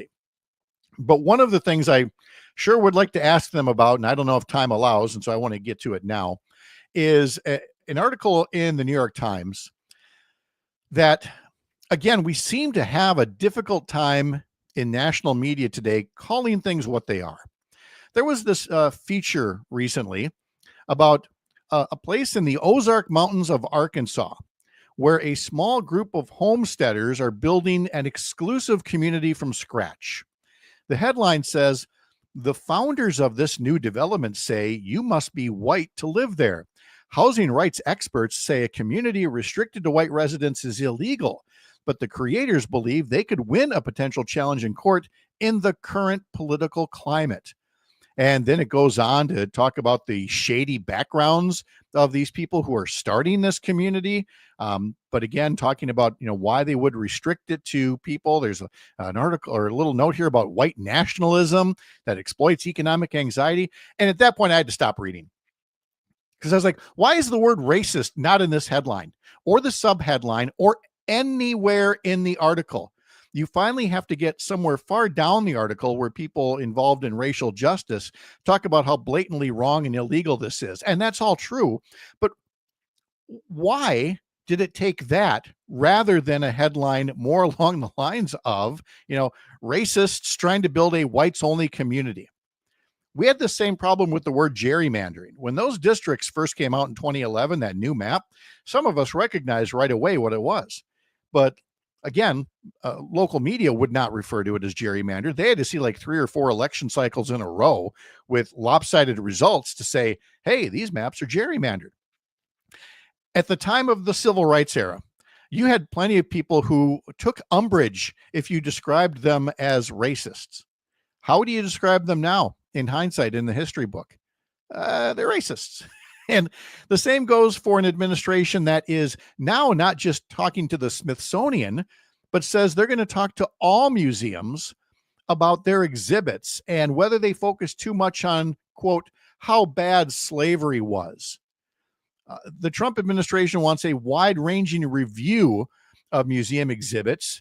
And the New York Times language says, added to his pattern of minimizing Black history. His pattern of minimizing Black history. Why do we have such a hard time with that? Now, some folks will say, well, this is all about a distraction away from Jeffrey Epstein and the Epstein files and everything. Well, two things can be true at once. That he does see these things as a distraction, but also, that he's wildly racist and would like a white nationalist police state, as he's trying to create in Washington, D.C. Let's stop being afraid to say that. We're talking to Lieutenant Governor candidate Sara Godlewski along the way. I'm Pat Kreitlow. This is the Civic Media Radio Network.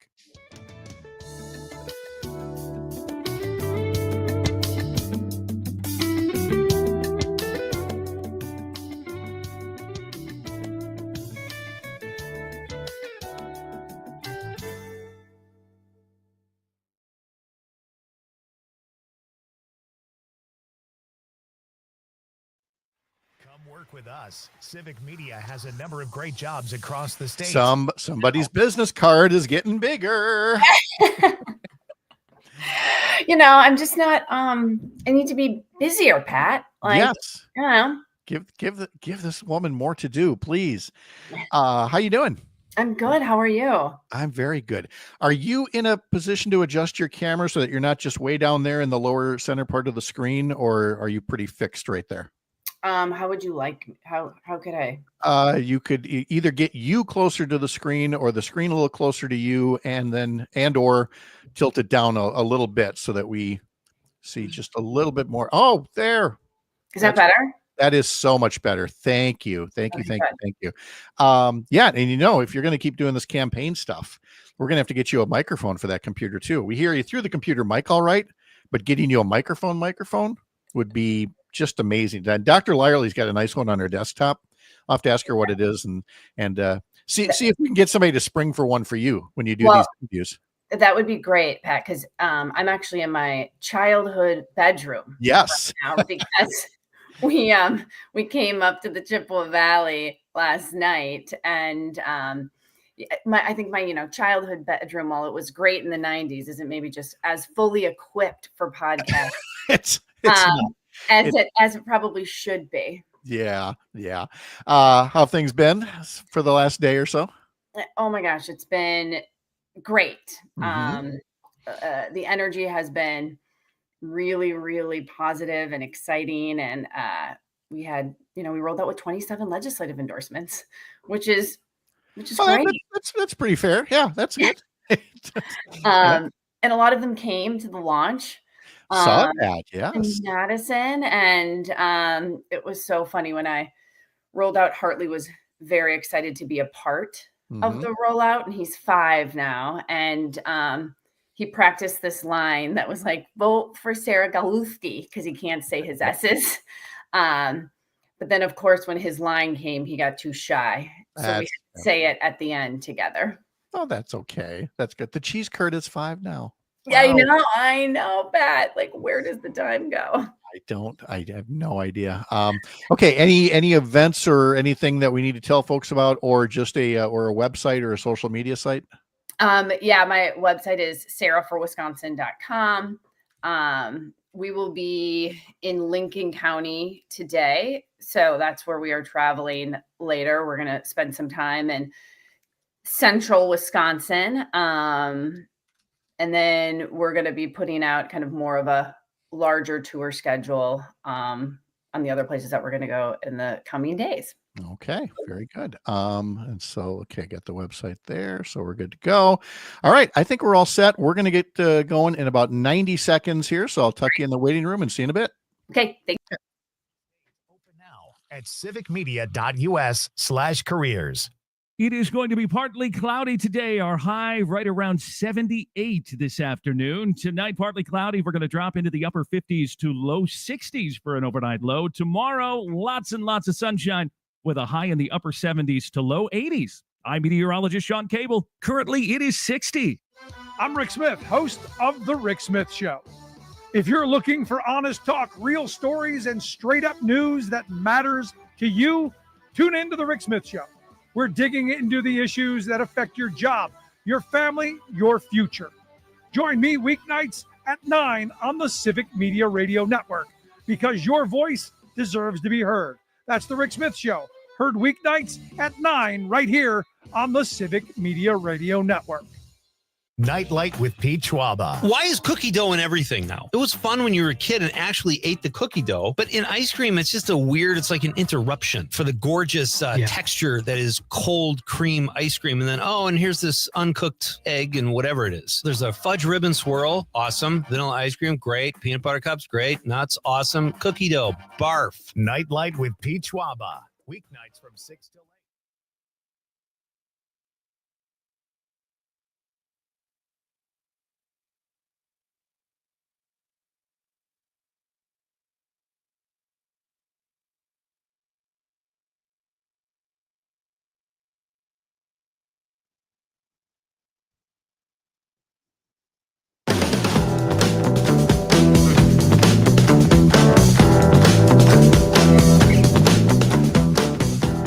7:35 now on a Thursday morning. Welcome back. I'm Pat Kreitlow from Up North News. Up North News is a separate entity from Civic Media. Find what we do at upnorthnewswi.com.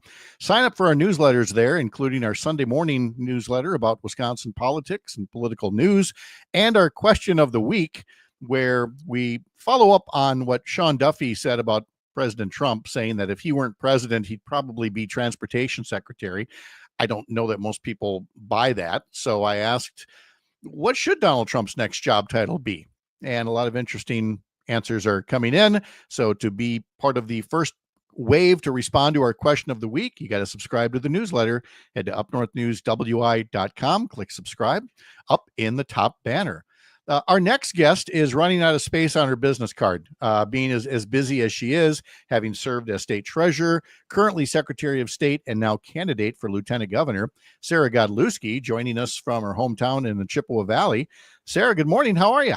Well, good morning, Pat. It's so great to be here. And I feel like I'm just now even a stone's throw away from where you are. Yes, I know. We got to have that Chippewa Valley representation down there in Madison. And so to that end, you announced yesterday a campaign for lieutenant governor. I will admit that I thought by now we'd have something like 10 candidates for governor and a whole bunch of candidates for lieutenant governor, maybe attorney general. And we'll get more about the nature of the races. But as it is right now, you are first to toss your hat in the ring for lieutenant governor.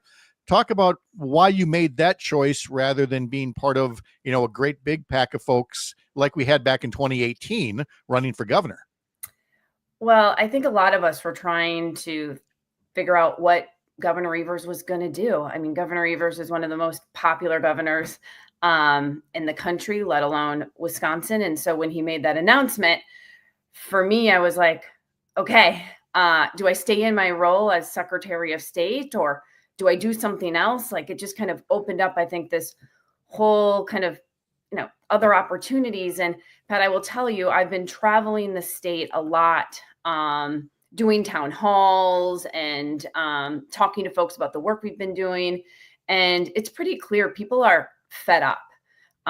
They're fed up because they're seeing this system that works for corporations and the 1%. And well, some of them are, just barely getting by. I mean, I was in Kenosha recently, and a single mom who's also a home healthcare worker has to work 2 jobs just to stay afloat. And for me, this work has always been about service. And so as I started thinking about it and talking to my family and friends, I just was like, look, I think the best role for me at this moment is to help the team that's going to solve some of these critical issues, whether it's healthcare or affordability.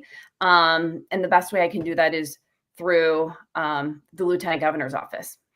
And the lieutenant governor's office in Wisconsin can play a very interesting and unique role as a communicator, almost communicator in chief, while a governor is trying to, shepherd legislation through. And we've definitely seen a wide range of types of lieutenant governor in Wisconsin. And we should point out that they don't run as a ticket. There's an open primary for lieutenant governor, and then the winner of that primary is teamed up with the winner of the primary for governor. So in case people are wondering why, you can announce just for lieutenant governor and not be part of a ticket.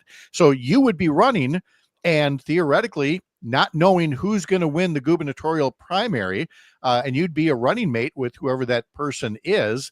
And they would say, well, here's Sara Godlewski. She's my running mate. So what are the qualities that you'd bring to a ticket when it comes time to elect a governor and lieutenant governor in next year's election statewide? Well, I think there's a few things. I mean, for starters, we've got to talk about electability. In 2018, I actually flipped more Trump counties than the governor, lieutenant governor, and attorney general. And I really credit a lot of that in growing up right here in the Chippewa Valley and being able to meet folks where they are, to listen and to talk to them. But of course, Pat, it's not just about winning. That's critical, but it's also then about getting things done.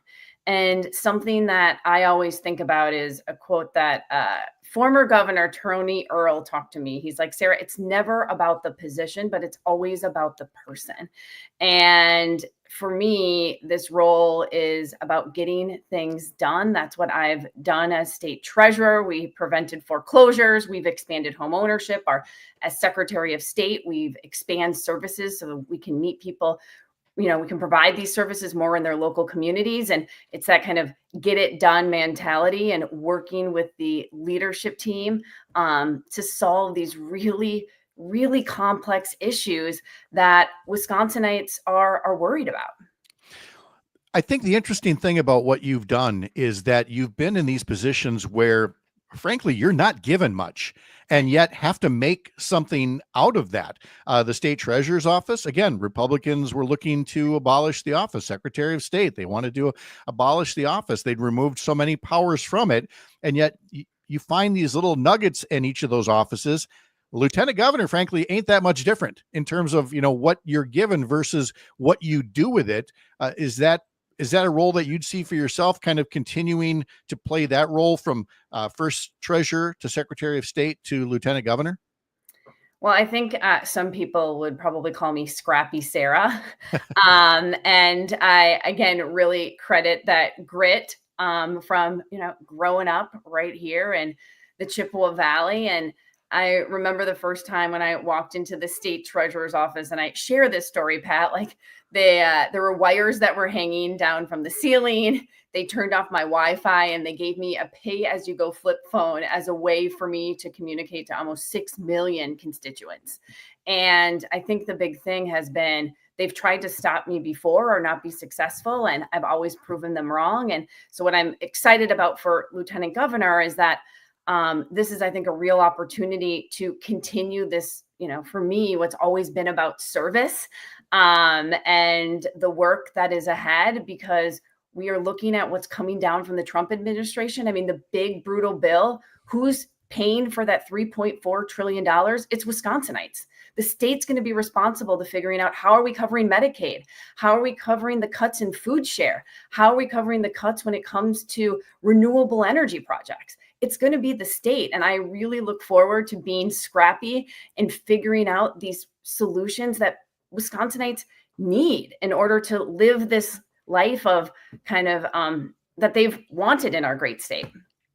Wisconsin Secretary of State Sara Godlewski is running for lieutenant governor, and we'll come back to that campaign in just a moment. But because you are serving as Secretary of State and you've served as state treasurer, let me ask you about those elections next year and why Democrats would be wise to put strong candidates in there and not take those offices for granted. It's one thing to have, like you said, a workhorse like yourself in those roles. You've built up your name recognition. People want to see you in those roles. What's your suggestion for having Democrats not take those roles for granted in the next round of elections? Well, we have seen our democracy be attacked here in Wisconsin and across the country. And these roles are written into the Constitution because they provide checks and balances. They help from the legislature and from other potential electeds from doing a power grab. And when you look at these two offices, the chief financial officer, that's the state treasurer. I mean, the state treasurer can help manage a $1.4 billion trust fund that helps finance our public schools, particularly the libraries in your public schools and your media items like technology, which I think is a pretty big thing. And then you look at the Secretary of State, they serve as almost a chief operating officer. They're responsible for whether it is records or administrative work. They deal with international affairs. And so these are roles that do play an important role in our state. They're an important check and balance. And we've got to do everything we can to make sure that these seats, I believe, go to Democrats who are going to continue to fight for the things that, whether it's, investing in our public schools to making sure we have accessible services through the Secretary of State. Let's go back and just talk about your path prior to becoming state treasurer and then Secretary of State and now candidate for lieutenant governor, because I'm sure folks haven't heard, your full bio and what all took you from the Chippewa Valley up to serving in the first of your constitutional offices. Well, I was at the time, Pat, working with startups and small businesses, and the amount of capital that Wisconsin was getting for small businesses in one day is what Wisconsin was getting, or what Silicon Valley was getting in one day is what Wisconsin was getting in an entire year. And I'm like, this is wrong. And so looking across the country, a lot of state treasurers were helping small businesses. And so I thought I would reach out to the state treasurer's office. Long story short, they don't return my calls because they're trying to get rid of the chief financial office. And I thought that was wrong. I really didn't know what I was doing, but I started a bipartisan coalition to save the state treasurer's office and talked about the work because, again, it manages a $1.4 billion trust fund that benefits our public schools. And this was just a power grab by Scott Walker. And everybody told me there was no way we were going to succeed in this constitutional amendment. The voters had made up their mind. Scott Walker was behind this. And I'm proud to say that we won with a supermajority of the vote and stopped that power grab. And then the next question was, well, who's going to run for state treasurer? And someone who had a career in finance, I'm like, I would be honored to do this for my state. Now, I ask you that question to get to this question about running for lieutenant governor. We have had Republican candidates recently in Tim Michels, in Eric Hovde, and now in Bill Berrien running for governor, who are trying to go, right from a business career into one of these big state constitutional offices, whereas you have served in the treasurer role, the secretary of state role, looking for the lieutenant governor role. Can you talk a bit about the value of that experience versus somebody who has not served in any kind of public office running for a position like governor? Well, to me, I think what's really important is experience in government and getting things done. You think about if you're hiring a CEO for a healthcare system, you're not going to necessarily hire somebody who has no idea how Medicaid reimbursement works or how Medicare reimbursement works. And so it's all of these nuances that then make a good CEO of a hospital. And I think that is the same when you think about executives in your government. You want someone that knows how to work with the legislature. You want someone that knows how to write bills or how to get things done in the current structure that we're governed. And so I do think the experience is important. But I'll share with you, Pat, when I was talking to my sisters about, just thinking about my own experience, and they're like, and running for lieutenant governor, they joked with me. They're like, oh my gosh, Sarah. So you're going to maybe have 3 executive offices under your belt. They're like, is that some sort of trophy you're going for? And I was like, no, for me, this has always been about service. I think service is at the heart of the work we do day in and day out, but experience does matter. And you can learn more over at our website, Sara with an H, SaraForWisconsin.com. And again, plenty of folks already were at your event. Alicia was praising you on YouTube. Ardith says on Facebook, scrappy Sara, we need her help to fix our state. She can do it. Sara Godlewski, great to talk to you. Thank you so much for the visit. Well, thanks for having me, Pat. It's always great to be here. You bet. Great seeing you as well. When we come back, we're going to talk to Todd Allbaugh here on the Civic Media Radio Network.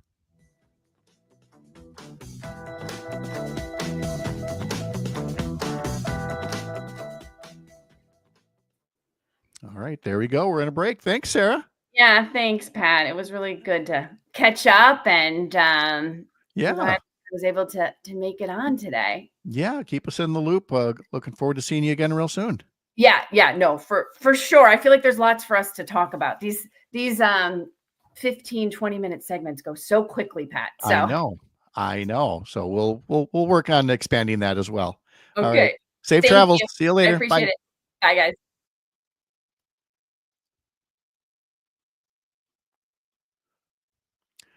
Now, ladies and gentlemen, Todd Allbaugh. Maybe. Good morning, Pat. Good morning, Parker. Good morning. Good morning. Good morning, Todd. Again, with that evil maniacal laugh that makes me wonder, he's sometimes one bad day away from turning into a cartoon supervillain.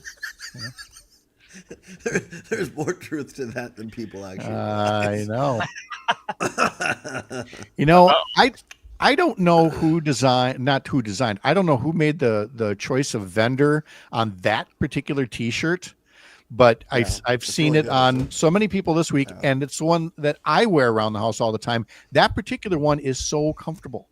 It really is. The material is great. It's much better than the ones that just say Civic Media. Yeah. I have to get me one of those. I just have the one that says Civic Media. Let's see. And then I got a new one yesterday. I don't know if you saw my Facebook photo. I got to change that one because I finally went and got the WKRP sweatshirt. Oh, I did see that T-shirt. Yeah, that was fantastic. That was fun. That was really good. People are like, well, why is your profile photo taken in your closet? It's like, I was just sending something to Sherry going, hey, look at the new T-shirt I got. And sometimes you take a picture and you go, hey, that one actually turned out pretty good. So if people don't mind that it's in my closet, that's okay. Let's see where we got 1 minute left. Okay. All right. So do Wisconsin Rapids, and then what do you got going on here? Oh, we got Dan Shafer today, recombobulating. Okay. We're going to talk about his experience at George Webb. that he survived. Good deal. Bread. Or water, huh? Those are two of my favorite things. And why Trigby was rather adamant about weighing in on yesterday's one with the fix the road. Yeah, I don't know. No, today is thirst. Yeah, so I guess it's thirst or hunger is the actual question. But oh, I see. Okay. Yeah. All right. Sounds good. All right. 20 seconds.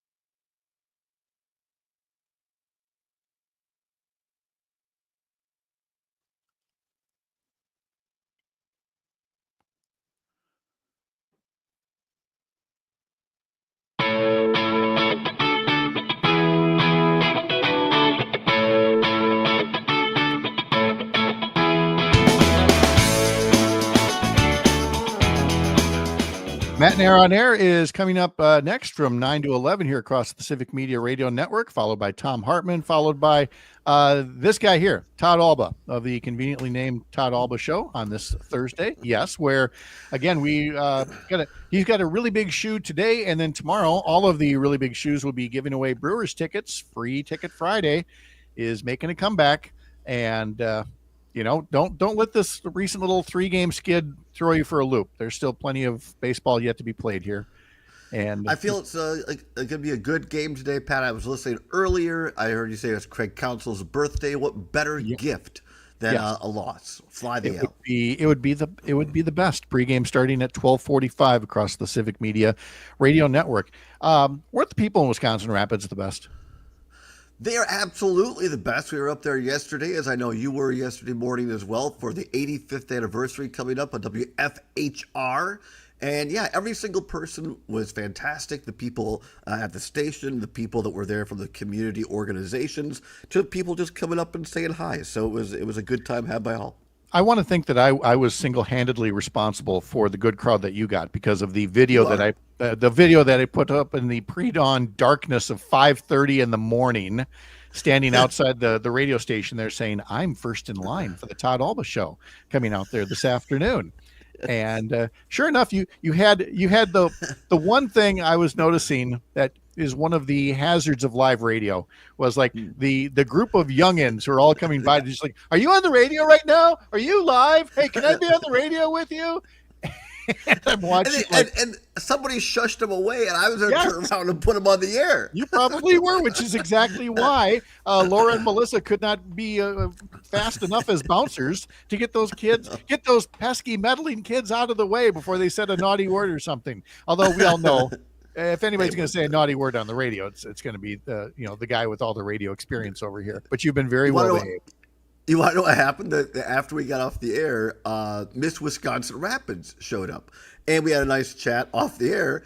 And I asked her, I said, so are you in high school or are you a senior? She goes, no, I'm in college, actually. I'm like, all right. And then some of those same kids that were trying to get on the air, they came up and they're like, how old are you? And she goes, well, I'm pretty old. And the kid goes, what, like 23? And she goes, no, I'm 20. And then one of the kids, like 10 years old, goes, you look like you're 23. Wow. And I said, how old do you think I am? And one of them said 57, and the other one said 60, at least 60. Oh my I said, well, 55. Well, out of the mouths of babes. So, see, it's the wisdom. You have the wisdom that comes. All that gray in that beard is wisdom, boys and girls, not age. By any stretch of the by the way, I heard your interview with Sara Godlewski. That's fantastic. She is running for lieutenant governor. I would like to announce this morning, after traveling around the state, particularly Wisconsin Rapids, I am being encouraged to think about running for lieutenant governor. So that's exactly what I'm doing. And I believe that if I do run for lieutenant governor, my campaign slogan will be, somebody needs to keep an eye on these people. That's all it's going to be, because because it's a great job. You have no constitutional duties other than staying alive and waiting for the governor to either die or leave office. Unlike the vice president, you don't have to vote in a tie in the state senate anymore. So you just sit around. It's a great office. So I think I'd be good at doing nothing, Pat. I think you would take that office back down to the level of people's expectations. Which is exactly why Sara Godlewski does nothing other than win and win appointments and elections, is because she exceeds expectations in the roles there. But I think that should be your motto. I will bring this office down to its expectations. You know. All right. We'll see. I'm thinking about it. I'm only announcing I'm thinking about it. Okay. I think we need to keep you here to talk to people. Like today, you're talking to Dan Shafer from the recombobulation area, who hopefully has recovered now from his free George Webb hamburger and the experience of waiting in line for it. I'm very, very excited. I believe it was Pink, or no, who was it? Somebody was in town in Milwaukee doing a concert, and they mentioned the recombobulation area on their socials. So I'm very excited to talk to Dan about that. And I think they were talking about the Milwaukee Mitchell Field Airport, but nonetheless. And then number two, yes, our own Dan Shafer braved the elements, the people, the crowds, and pushed his way through the lines in George Webb, and he had a free hamburger on George Webb Day for the Brewers. So we'll talk to, and we might get to politics as well. I don't doubt that you will. There's been more than a couple of things that can be talked about besides George Webb hamburgers and things like that. And also, I talked to John Shelton from Green Bay. He and Chris Larson wrote that letter about the qualities that they expect in Wisconsin's next governor. And it leads to a discussion similar to the one that I had with Dan Shafer, is whether so-called centrist Democrats and so-called liberal Democrats, are they going to be adversaries or allies in the coming year? Is that a real concern, or is that just something we like to talk about on the radio? I don't know. You're the Democrat. I'm the former Republican who's an independent. I think you've heard me say before, that was the one reason I was hoping Evers would run for re-election, because he's been a steady hand and brought people together. We'll see. I know Francesca Hong, who I think is a great state representative for the Isthmus of Madison. I don't know that transfers over into a statewide agenda, because I've lived in the Isthmus of Madison, nothing against it, but what flies there is not going to fly at Wisconsin Rapids. So I'm hoping for a Democrat, whether it's Sara Rodriguez, the current lieutenant governor, or Kelda Royce, state senator. I think those are two examples of people that have gotten in so far that have shown the ability to bring Wisconsinites together. Well, Kelda Royce hasn't gotten in yet, but she came as close as she came on your show, making the news that she's this close to announcing, which for me, that's close enough. She's in because she told Todd Allbaugh. That's how that show works. Nothing to do with me, but the power we were the closest. We were a block away, so she said, "I suppose I'll walk down to Allbaugh's show." You were the most annoying inquisitor. That's how you get things done. Todd Allbaugh, weekdays from 2 to 4. Thank you, my friend. Talk to you later. Thank you, Pat. Bye-bye. All right. I'm me. Hit the wrong button. We'll be back. You're up north. Good Lord. Okay, you hit a wrong button there. I hit a wrong button there. I don't know what the hell was going on for the last 3 minutes there. I don't know. We've been so sharp for so long, and this week it's like the wheels have fallen off the bus. You know. Oh God, we're all in the wrong places. Well, all right, here we go. We went to commercial a minute early yesterday. Oh, that's right. That was Pat had to pull us out. Oh my goodness. Some weeks. Some weeks. Part of it too, I say it's kind of a summer thing, because when all through spring and the Trump presidency was new and the legislature was in session, and you're just go, you know. And now when you actually have a little bit of time, you kind of fall out of that mental discipline, I guess, for lack of a better term. So, yeah, I think that's I'm just making stuff up. I don't know. No, all right. I think you're right.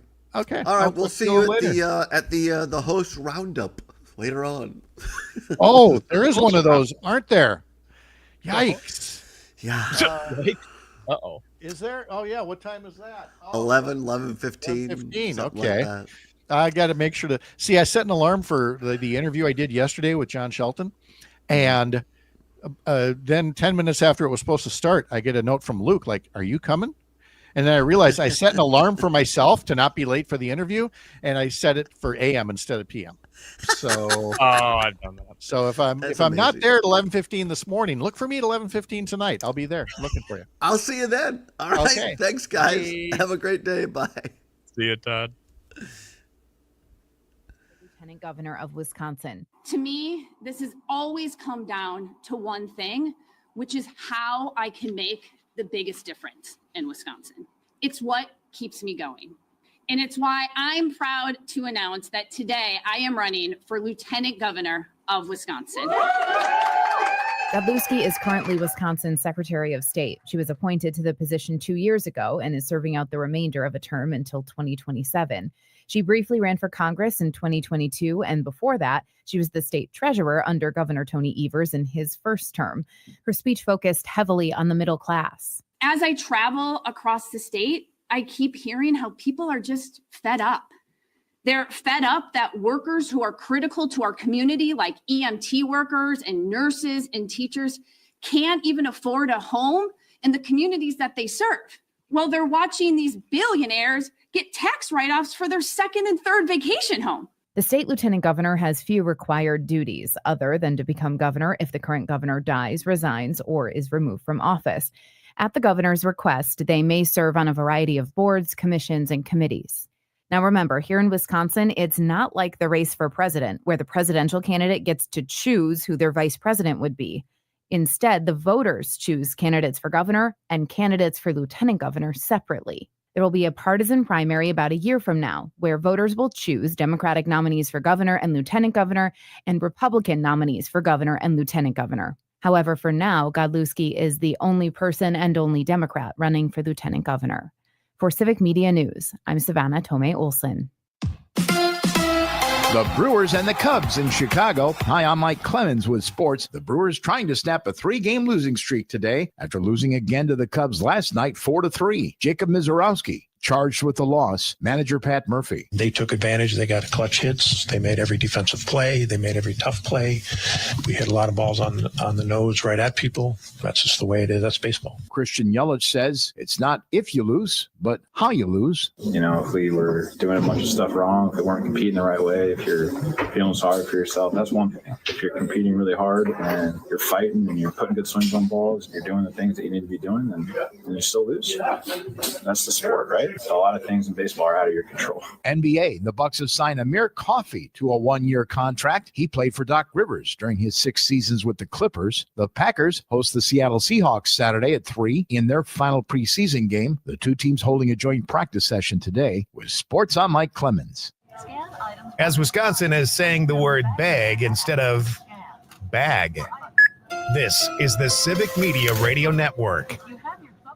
It is going to be partly cloudy today. Our high right around 78 this afternoon. Tonight, partly cloudy. We're going to drop into the upper 50s to low 60s for an overnight low. Tomorrow, lots and lots of sunshine with a high in the upper 70s to low 80s. I'm meteorologist Sean Cable. Outside now, it's 61. Hey there, Wisconsin. Tom Hartman here. Democracy is not a spectator sport, so join me each and every weekday right here on Civic Media for the Tom Hartman program from 11 a.m. to 2 p.m. Covering the news of the day and sharing ways for you to get off the sidelines and get active in your community, because change starts with you. Get involved and tune in to the Tom Hartman program Monday through Friday from 11 a.m. to 2 p.m. right here on your local Civic Media radio station. The Maggie Dawn Show. Matt Rothschild, longtime progressive. I think what we need to do is convince the vast majority of Americans to resist Trump and resist fascism. And we're not going to bring them over if we just act as dirty and nasty as the Republicans are in Texas. I still disagree. The Democrats, if they talk about it plainly, say, we will de-escalate. You have to agree to do so too. Otherwise, we're just laying down and taking it. The award-winning Maggie Dawn Show. Weekday afternoons from 4.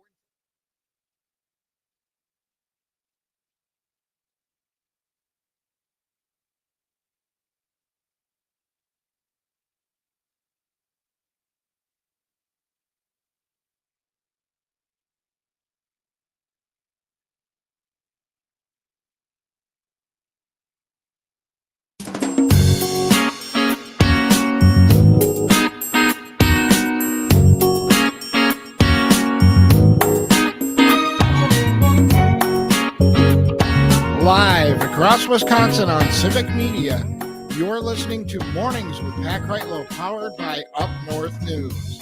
Now, from our Lake Wissota studio, here is the founding editor of Up North News, Pat Kreitlow.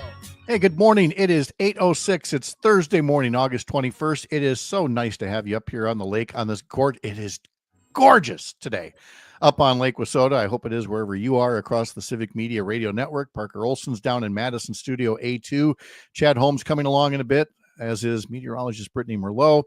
Sean O'Malley will be here to talk about your money and the markets and the price that you are paying. You are paying this price right now for Trump's trade war. We'll talk about the latest on that. Joe Zepecki joining us in our next half hour as well. And we will try to will the Milwaukee Brewers on to victory after losing now 3 games in a row to the Cubs. We'll talk to Chad about that in a moment, but first, meteorologist Brittany Merlot is here to take all the credit for this gorgeous morning, because she gets blamed for all the bad ones. So you take this. It's all you.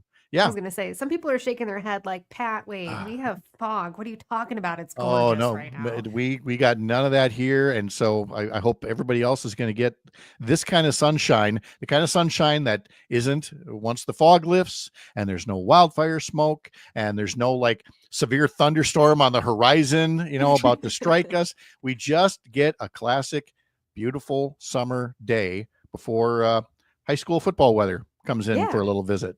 Yeah, which is fine because the season starts tonight. So, it seems appropriate. The timing is perfect, right? Yeah, so Mother Nature is on it right now. Patchy dense fog in places. It's already starting to clear off. It'll be gone within the next hour. More and more sunshine all throughout the state today. It's going to be a partly sunny day. Temperatures are at about 50 degrees up north and 70 degrees down south. But we're all going to make it to the mid to upper 70s today. So feeling fantastic, still hanging on to some summery weather. We put those temperatures on repeat again tomorrow, flirting with the about 80 degrees or so. But what's going to happen is later tonight, a few clouds are going to start to push in far north by Lake Superior. We're all going to get cloudy by tomorrow because a cold front is marching through the state, and it is going to spark some showers and storms far northwest, where you could see up to a half an inch to an inch of rainfall tomorrow morning. And then as the front works through the middle part of the state tomorrow afternoon, it starts to fizzle out. So some scattered showers, light sprinkles. And as it continues to work its way south through the state through Saturday morning is the latest it'll linger. Areas south towards Milwaukee and Madison, just getting a few sprinkles, just a trace of rain as that pushes through.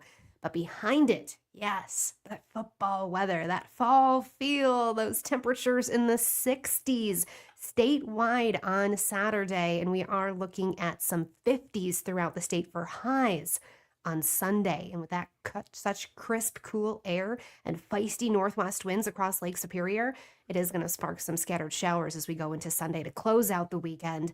And some of those can make it through the rest of the state as well. But as we go into Monday, still staying refreshing, crisp and cool. Well, which is is all fine, except for those folks who did not go tent camping last weekend because of the rain. And now, what are we talking about? We're talking about these 60s, 50s for highs. What are we talking about for lows? Oh, yeah. So that's going to be down into the 40s, potentially upper 30s, far north. Depends where you're going to be. I mean, some of those cranberry marshes, if you're looking at freezing. So they're worried this weekend. Yeah. This is, I mean, anybody that's tent camping this weekend is like, am I a deer camp? Do we have to get up to get that bundled up for it? But again, you get it all in Wisconsin. And if you're doing your outdoor activities, especially camping, all you can do is monitor and adjust, right? I think it's perfect. It's when you actually need that bonfire to keep you warm. I love it. That's true. There is nothing like a good campfire. Brittany, thank you so much. Hope you have a wonderful day. You too. Thanks. All right, let's talk to Chad Holmes now from 98.9 WXCO in Wausau. You can hear his local reports there, and of course through the Civic Media app. Follow him on Facebook. But let's not kid ourselves. We know what Chad is doing from basically this moment onward. Is he lives, breathes, eats, sleeps, everything high school football, because it is off and running tonight. Mr. Holmes, how are you? Do you have that first day of school, first day of football season excitement? I was talking to one of the assistant coaches at practice last night, and I said, it's Christmas Eve. It was Christmas Eve last night. It's Christmas morning today. Yeah, but instead of Christmas being the best in the morning, we open the presents. It'll be best when the lights get turned on this evening for our first broadcast and first game over at Tom Field. That's right. Have you tallied up like either how many high school football games you do in a typical season, or just how many high school sports overall during a school year? I usually did it, but last year when we got done with our year, I decided I'm going to go back and count just for my own interest, because it was brought up because late in the hockey season, I saw a note, one of the national broadcasters that hit 1,000 national broadcasts. I thought, that's Chad's December. No. But I thought I had never, and I've always kicked myself for not keeping track. Like, I know that you always know exactly how many shows you've done. You've said this, like, exactly. I do number the shows. Yes. I think is great, but I've never done anything like that. But I went back and I counted last year, the school year, the 2024-2025 school year, and I ended up doing 124 high school broadcasts for that. 124. That's amazing. It was a busy year. Yeah. Tonight is number one, so I'm going to try to keep track now. One. That's okay. Are there teams that you are looking at with particular interest, that they either repeat something big that they did last year, or that they've had some big turnover or anything like that? Well, I think all the teams that we are covering here during the football season all have, I think they were all in the playoffs last year, so it was obviously a good year in that respect. All three, though, lost in the first round of the playoffs, and I think for all three, there are hopes and expectations of, at the very least, getting back to the postseason, but trying to take that next step. And sometimes that is the hardest part, is taking a step from competitive to playoffs, but then from playoffs to making a deep run. And I think it's only unknown with high school sports, because there's always turnover. There's always a number of kids who graduate, and a lot of spots that are filled in. There are some kids that you saw last season but are going to step into bigger roles, and then there are kids that you haven't seen at all. So who are going to be the surprises? Are there going to be somebody that steps up that, like, I've never seen that name? What's the pronunciation of this name? It's like, but no, there's high school sports. There are certain programs that are always really good, and then there's, I think, the ebbs and flows. And I think for our area, it's been a lot of ebbs and flows. And I told somebody the other day, whether we were talking about Badger football, actually, and I said the same thing for high school sports, and you can talk about the Packers as well. If in August you are not optimistic, there's something wrong with you. It's sort of like spring training in February and March. If you don't think that your baseball team is going to have a great year, it's like, what's the point? Right. Now, if there were a way that people could just follow all these things that you do, there is for 2 hours every Wednesday, right? Yeah. Which I love doing. I mean, I gotta say, it's so much fun. We have the big high school sports show, because it's big. We have 2 hours where we focus on it's not just Wausau, it's Central Wisconsin. We look at the Wisconsin Valley Conference, Great Northern Conference, Central Wisconsin Conference.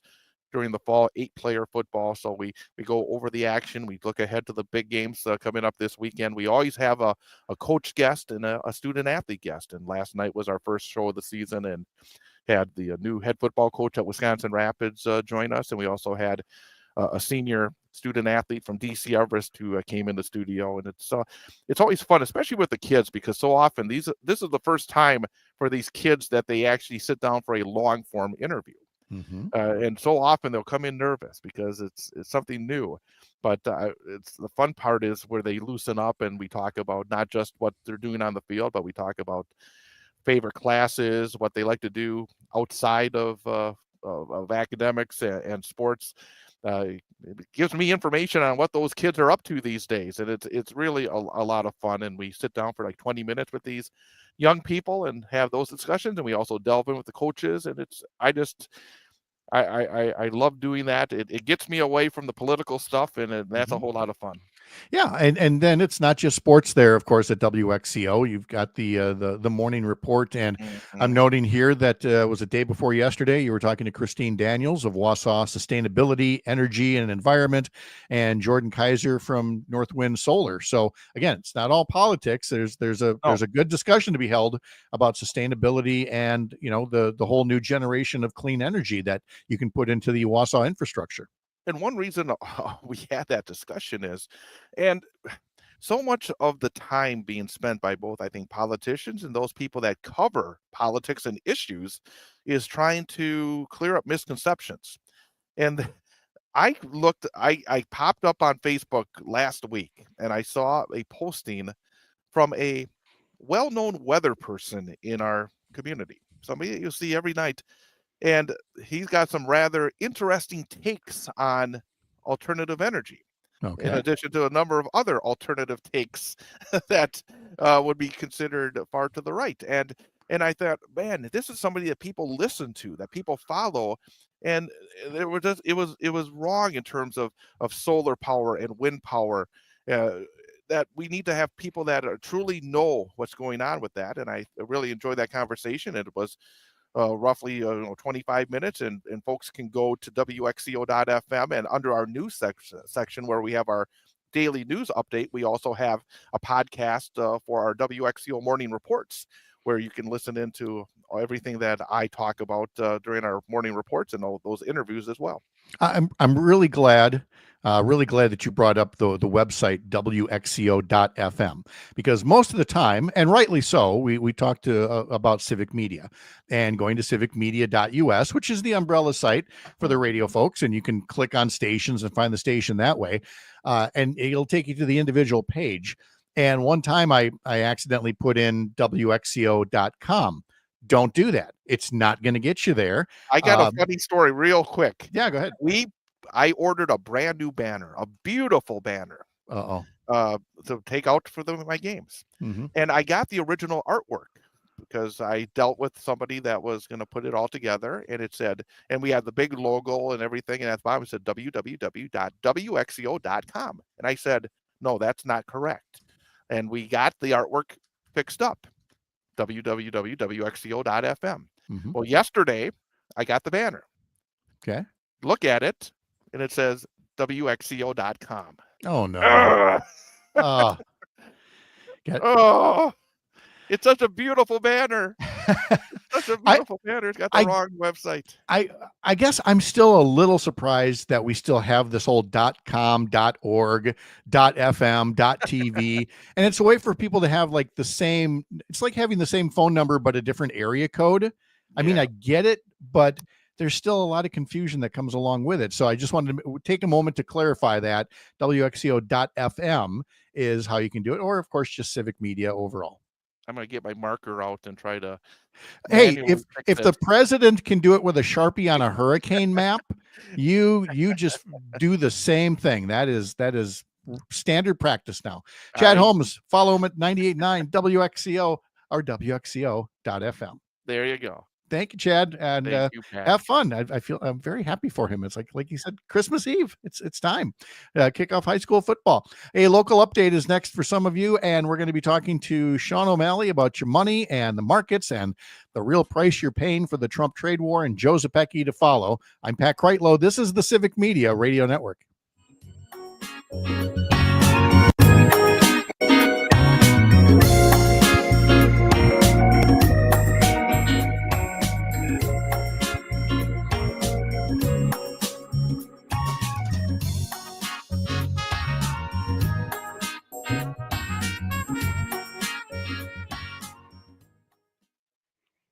All right. Where are you at today, Mr. O'Malley? At the Hudson House. The Hudson House. Okay. Good deal. Which actually used to be a restaurant and hotel here, but they tore it down to make way for Festival Foods. Oh, okay. Was last weekend the North Hudson Pepper Festival? It was okay. indeed. It was a bit of a wet one, but people were out and enjoying nonetheless. Okay. I didn't mention by name, but mentioned I might have known some people who were in the court once upon a time for the Pepper Festival. Yes, I think. Well, we probably both did. Yeah. All of them were the same names. I'm pretty sure, but I couldn't keep track of who was what where, but I wouldn't have known about the Pepper Fest at all were it not for that. So anyway, and then how regularly are you back and forth to New York? Oh God! Well, funny you mention that. I just got drafted to head back in 2 weeks, I think. Okay. So, but the plan is to fly out Wednesday, so Thursday morning's session will be. Oh, that's that one we're going to pre-tape. Right? No, that's the one after. Oh, okay. The one that we're going to pre-tape is Labor Day week, and it's the week after. So I guess 3 weeks, maybe. The one after Labor Day week, that's right then. I'm out in New York. Gotcha. Okay. All right. Well, like always, just keep me up to date, and Yep. we'll get her taken care of. All right. Let's see. Let me get to your list here. There we go. Okay. Yeah. Impacts of the dollar being down, the bifurcated economy with Meredith Whitney's new forecast. Yep. All right. Good. And we're all set. We'll get going in 30 seconds. All right.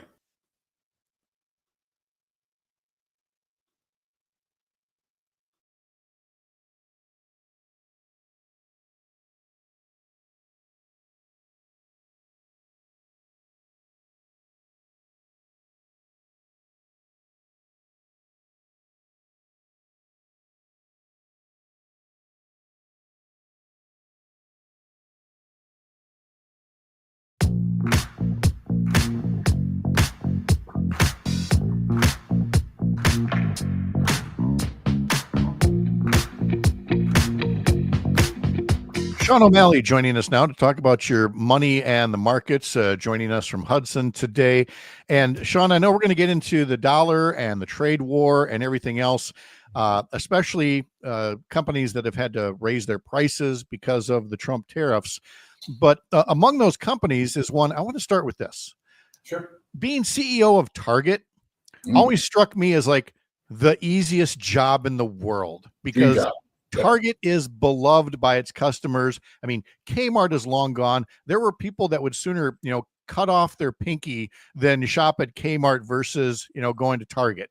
They love their Target. And yet the CEO recently had to resign, and Target has had some real ups and downs to tell you that even a company that seemed to have been a well-oiled machine isn't always a well-oiled machine. Why did the CEO have to quit at Target? Yeah, well, what happened, Pat, was kind of an interesting thing. People do love Target. Target is much beloved, particularly in our part of the world, which is really their home base. But what happened is that Target decided, in deference and a nod to the cap, to the White House, to eliminate their DEI programs. And so what happened was a consumer backlash. Sales have been slumping at Targets, and that is one of the big reasons why they decided it was time to change, who is at the head of the company. So the CEO is out, and they have someone new in place. And by the way, speaking of beloved department stores, at some point, and I don't know, I haven't talked to you about this at all, but Shopko is like strikes me as the quintessential story of like a hedge fund or something like that coming in and engaging in activities that lead to the store's demise rather than anything that the store necessarily did. So, I mean, people going, hey, don't forget about the Wisconsin one. Oh, I haven't forgotten. Trust me, I have not forgotten Shopko, and wish that were still around too. True, but the thing is, that's a well-known private equity playbook.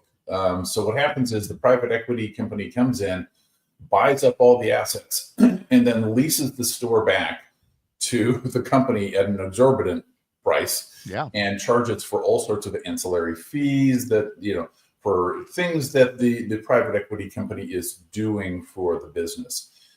Basically milking all of the money out of it as much as possible until it is, basically collapses in on itself. And then, they just take the write-off. So it's a money-making scheme where the demise of the, functioning enterprise is virtually guaranteed. Yeah. Sean O'Malley is with us here talking about your money in the markets. The U.S. dollar is down 11% so far year to date. And normally that would result in a particular action happening with the economy that is not necessarily happening with the economy. Fill in the blanks. When the dollar's down, what should be happening versus what is happening? Sure. When the dollar is down, that means that internationally, companies and businesses and individuals should be a lot more interested in buying stuff sold in US dollars because, hey, now it's basically on sale, 11% off. Congratulations. But here's what's happening. We are not selling more US goods internationally. Our trade is down recently. And the other thing is that's really impactful to a lot of certain segments of the economy is that normally tourism into the U.S., taking advantage of that cheaper dollar, would be way up, but it is way down. According to Forbes, in fact, they're estimating that the impact for 2025 to the U.S. economy could be $29 billion. That's just in tourism alone, the loss of foreign tourism. If somebody Correct. told you that a president was going to cost the country $29 billion for anything, you'd think twice about it. And that's been the impact just in foreign tourism, not taking advantage of a dollar that is lower. And Right.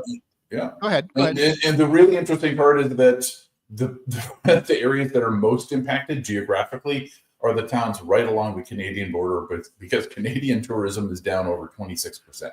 Oh yeah, I mean, and I've got friends in Canada who talk to their friends, and yeah, there is such a hostility, I guess you could call it, and are no longer looking at America as just it's easy. It's like going to Wisconsin. You zip in, you zip out. No, they are not doing that.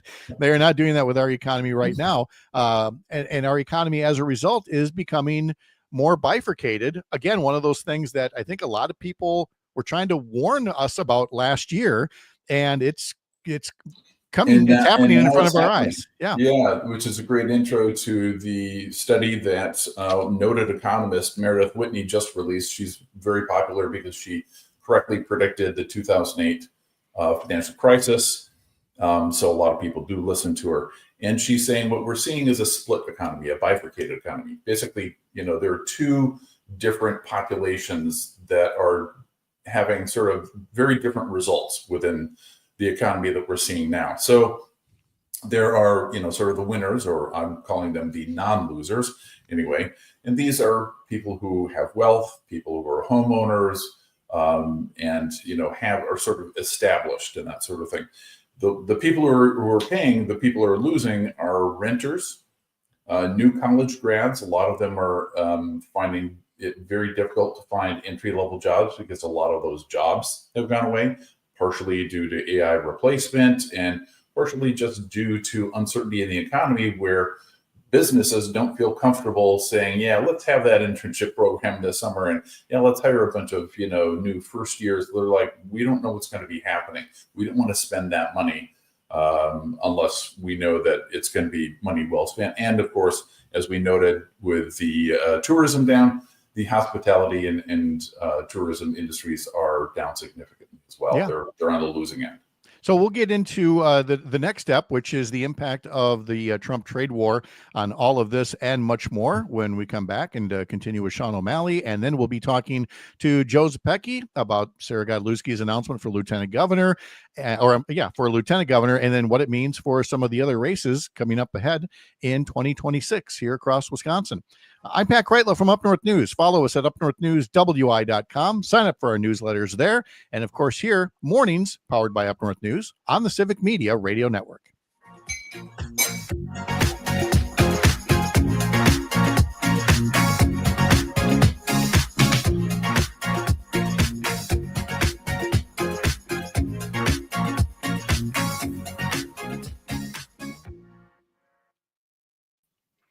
All right, so we're right on track to do the companies that raise prices and the effective tariff rate, and be good to there. While I've got you, because this segment seems to be working very nicely, and you seem to be enjoying it, I wanted to see if we can talk to you about having you use a microphone instead of your computer's microphone. And so if we sent you, oh, hi there, what have you got there? Wait a minute. Bring that bad boy in. What do we got there? Oh, so see if I can get it on camera fairly well. Yeah. Are you? This has been available for a while. Sometimes when I'm traveling, obviously I can't bring it with. I think the TSA would immediately start screaming at me like, "What the hell is this? Oh my God, you're bringing weapons!" Like, no, it's just a microphone. So we'll bring that thing. Have you got the input for it right now? Can we test it? Yeah, it's plugged in right now. Get really close to it there for a second. Okay. I mean, I've got the screen up. I can try to get a little closer to it. Okay. So how about this? I'm still not sure if it's the mic or the computer mic. I got to tap the microphone for a second, would you? I guess that's it. I think it's because the room is rather echoey. Yeah. But okay, well, I guess what I'd say is let's just get that bad boy good and close to you then, and let's try to cut out some of that echo. Well, and I can get rid of the filter if we need to, and I can put it on. Oh my God! Oh, hey, there we go. All right, there we go. See, now this is on par with Zepecki over. Zepecki's got this great microphone. Okay, and now, without the screen, I'm fine to have it, right here, and it kind of looks appropriate. Oh, that's okay. And I know that the screen makes it, less likely to pop your peas and things like that. There's times I feel like I should have my screen back on, but the trade-off in clarity and visibility is just really Well, I guess what I didn't realize is that it's more one-sided. It's it's omnidirectional or gotcha. So this is the better pickup side. I saw your reaction the minute I turned it around. I'm like, okay, yes, that took a nanosecond to figure out. That's what we got going. Okay, and is it plugged directly into the computer or does it go into directly into the computer? Okay, all right. Wired connection. So I'd say to the degree that you can drop that into your check bag or put it on it looks like it's on an arm right now, kind of like this one, right? Yeah, it is on an arm. If the one thing, if you were able to just unscrew the microphone and put it on a stationary stand for when you're traveling, that would be awesome. I know you got a million other things to think about, but Joe, is your mic right in front of you there? It's not? Okay. No, don't go through the work. Poor Joe. Joe's had to go through heck to get that microphone that sounds good, but sometimes his computer doesn't want to recognize it or StreamYard or something. But anyway, he's and I'm not hearing you right now because you're on mute. But again, it's such a, and then he's got this camera that follows him, which is really it's modern and fun and chic. Here's my secret. I've been using my iPad, and you have not called me out for lower sound quality. Well, because you've been through so much, I didn't want to exacerbate things for you. Okay. All right. Well, we'll deal with you later. But now that we know that Sean's got a mic, now that I know, I mean, I should have had this thing pointed the other direction the whole time. But hey, things we learn, Right. All right. Just want to make this clear because eventually Joe Zepecki's going to own his own big time show on TMJ, and then now he's got a new guest that he can talk to who's got his own microphone. So this is awesome. All right, we'll get going in just under a minute.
Welcome back. It's Thursday morning, and that means there's going to be some Milwaukee Brewers baseball this Thursday afternoon against the Chicago Cubs. The fifth and final game, 5 games in 4 days at Wrigley Field, 12:45 the pregame on several civic media stations. Sean O'Malley is here talking about your money and the markets and the Trump trade war and the price increases that people said were coming. They are coming, and there is a list of what's the latest list you've seen. For me, has more than 24 companies that have listed price increases due to the Trump tariffs, right? Yeah, that is correct. We have 26 names so far that have come out publicly stating that they will have to increase prices due to the Trump tariffs. I mean, this list includes, we talked about Target earlier, Home Depot, Walmart, Best Buy, Adidas, Nike, Mattel, Procter and Gamble. That's going to hurt a lot of households. Ford, Subaru, AutoZone. And in doing so, it's going to only increase what is already a higher level of taxation on U.S. consumers. And that's what these tariffs are. They are a tax on consumers. And it is something that is measurable. It's measurable in terms of the effective tariff rate. What is that? And what are we seeing here? Yeah, I think this is really important for people to take into consideration because, yes, the tariffs are a tax. They're also a consumption tax. And a consumption tax basically means they are regressive. In other words, they disproportionately impact households with lower incomes versus how they impact households with higher incomes. So basically, poor people pay more as a percentage of their income than wealthy people do. And what is that percentage? Right now, we're looking at an 18.6% increase. Now there's an important caveat to that. That's what they call pre-substitution. In other words, these tariffs are so high that people are actually substituting some of the goods that they are buying or would normally buy due to the price of the tariff. So they're looking at a pre-substitution rate and post-substitution rate. They're not hugely different. But after substituting some of the products, it's 17.7%. So even after making other selections for other products, you're still looking at a 17.7% effective increase in the consumption tax rate. It's just we're paying more. That's the bottom line. Right. We're paying more across the board, across the country. I've seen numbers, at about $2,400 per household. Impact, and that's just year to date. We talked about other numbers. So I was looking at it more as a, per member of the labor force, but the dollar amounts are pretty much the same. And we're on pace to, remember, pay an additional, $300 billion as a country in these Trump tariff taxes. So it's money that is being taken out of our pockets. We're paying to be able to buy the goods that we would want to buy anyway. It's driving prices up, and we're starting to see that with inflation. That's one of the big concerns that's raising its head these days. Sean O'Malley telling us about your money and the markets. Sean, thank you so much. Great to talk to you. Have a great start to the weekend. Thanks, Pat. You too. All right. We'll see you later. Let's visit now with Joe Zepecki and talk a bit about Wisconsin politics, especially given that there is now a candidate for lieutenant governor. Mr. Zepecki, let's get to the important matters first. How good was that George Webb burger that I'm sure you stood in line for yesterday? I didn't have to wait in line. I went a little bit off the beaten path, found a George Webb's location that wasn't quite so high traffic. And while there was definitely a lot of people coming and going, no line, waltzed right in and got my burger, made for a nice little pre-practice snack. I have to acknowledge it would have tasted better if we weren't on a little bit of a slip and slide here. Yep. But it was great. It was a lot of fun. The energy was good. Just like in 2018, people are just so happy and excited to be happy and excited about the Brewers. It was great. Well, yeah, but we saw this in 1987 as well with Team Streak. They got their 12 in a row, but then how many did they lose in a row shortly after that? Like 11 in a row or something. So it happens. We don't want that to happen this time. But yeah, losing 3 to the Cubs, I'm not going to say it doesn't sting, but every so often gravity does what gravity's going to do. So a fickle game, baseball. Yes, but you mentioned pre-practice, much like Chad Holmes earlier in this hour. Is it kind of have like this Christmas Eve feel, like the big season's about to begin? Yes, we are in week 1. We have games tonight at the lower level, and our first varsity game of the season tomorrow evening. Okay, so again, when you notice the little crisp air temperatures coming in, it's just a welcome for high school football season that's now underway. All right, well, let's turn to some of the events of the day, and that included our interview last hour with Sara Godlewski, running for lieutenant governor, and she obviously shared her response about where she thinks she can best play a role. So I don't know if I'm asking about her specifically or her generically, but we always have candidates for lieutenant governor. Why not join the field for the big brass ring? I don't know. I gotta admit, I'm a little perplexed by this. Not just because Sara Godlewski is incredible and certainly could make a run for governor, but I'm also thrown by the timing of a bid for lieutenant governor. My belief is that the lieutenant governor has one job, which is to help our gubernatorial nominee win. Now, that's a hard game to try to figure out who is best to be lieutenant governor before we have a nominee for governor, right? Like candidates for president, nominees for president don't pick their running mate until they are the nominee. And so it's a known entity of here's what we need to help, whether it's balance the ticket or add to a strength that the ticket already has. So it's a little bit different. But the fact that we don't have a very clear sense of the gubernatorial field at this date, and we already have a candidate for lieutenant governor, is a little, I would not have guessed that this is how this would shake out. I would have guessed that over the next 4 to 6 weeks, the field for governor comes into sharper focus. People like Attorney General Josh Call and Milwaukee County Executive David Crowley, and maybe some of the other names like Fran Hong or Missy Hughes, who have been out there, make their intentions, more fully known and understood. And then we have a little bit of a start to the race for governor, and we see who can capture people's attention, who can raise the resources that are going to be required. And that first part of next year, we see some folks go, okay, I think I can help whoever emerges or who's most likely to emerge. So I'm a little surprised to see anybody at all running this early. But I certainly think the world of Sara Godlewski. She's fantastic. Well, and again, for folks that missed it earlier, again, you don't run as a ticket. And so you get the running mate that you get once the voters vote in the primary. And so, yeah, the resulting ticket can be, shall we say, unbalanced. You might have 2 people, a governor and a lieutenant governor nominee from Milwaukee or from any given place. Sometimes they're balanced in terms of one's more moderate, the other maybe is a bit more liberal. You run the risk of you've got 2 people that are perceived as, too far to the left for the general election.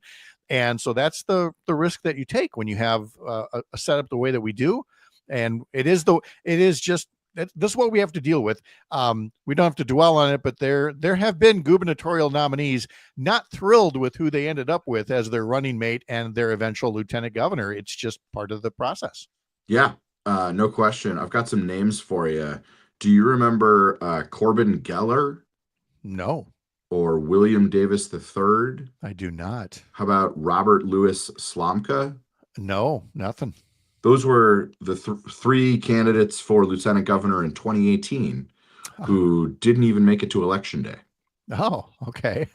So you see, again, it's early, and there's some value in being early, but again, nobody's taking out papers until April 15th. That's when you can start collecting signatures to get on the ballot. You got to turn them in June 1st. So that's when we'll know who actually is going to be on the ballot. But in the meantime, this is what we get is plenty of speculation about who may run, who won't. And so what happens next in the Secretary of State's race? Secretary of State is now going to be an open race. And here's the thing. Sara Godlewski saved that treasurer's position along with many other folks, passing a referendum, saved the office, then served as a treasurer, and then served as Secretary of State. They're thought to be rather minor roles, but I would contend otherwise. And I want your opinion on, how hard should Dems fight to make sure that they put people in those two positions of Secretary of State and State Treasurer? We need good candidates for all of these races, both because they're incredible sort of platforms from which to communicate a message about who the Democrats are and who we're fighting for and what we're doing, and also because there are levers of power within each of those offices. It is also, let's talk specifically about Secretary of State. That office has been stripped of some power over the last 10 plus years or so because Republicans didn't like the people in the office, thought other, parts of the government could do those functions. They've taken some functions away. It is entirely possible, as we've talked about before, that Democrats win the governorship next year and flip both houses of the legislature. And I don't think it's out of the question that some of those powers of the Secretary of State would be restored to that office. And therefore, it is going to be important that Democrats have good candidates for all 5 statewide constitutional offices next year. So let's run through the list. That's governor, lieutenant governor, attorney general, treasurer, and secretary of state. We got to have a full squad ready to go. And let's say those are opportunities. And if any legislators run for one of those spots, then it opens up opportunities in either the assembly or state Senate district there. So again, much left to happen here. In the couple of minutes before we have to pause here, I just want your take on the letter that John Shelton and Chris Larson wrote about the qualities they want in the next governor, especially one that is pro-union, and the many groups and individuals that have signed it. Is that a good and valid exercise? Is it a wish list, or are they painting themselves into a corner and will be very uncomfortable to have to accept a nominee who might not adhere to all those things that they're demanding? I think advocacy groups should advocate. That is their job. And part of what is going to happen over the next, we got 9 months, 10 months until the primary, is all of these groups are going to try to push candidates to commit to fighting for their priorities. So this is exactly what is supposed to happen. And we'll see. We might have a field where half of the folks say, absolutely, every single one of these things, check, check, check, I'm for it. And we might have some folks who say, you know what, I can commit to this one, but not that one. And that is how we inform the choice that voters will make. Because I don't think it's a given that every single candidate is going to be able to commit 100% to every single one of those items. That then tells the supporters of those advocacy groups, okay, maybe I got to look elsewhere. Or maybe that narrows a field that might have 5-6 names and say, well, if these are the only 2 people who are willing to commit to all of them, then I've got a choice between 2 people and not 6. 11 and a half months until the primary. It's just right around the corner. Joe Sapecki, I'm Pat Kreitlow. This is the Civic Media Radio Network.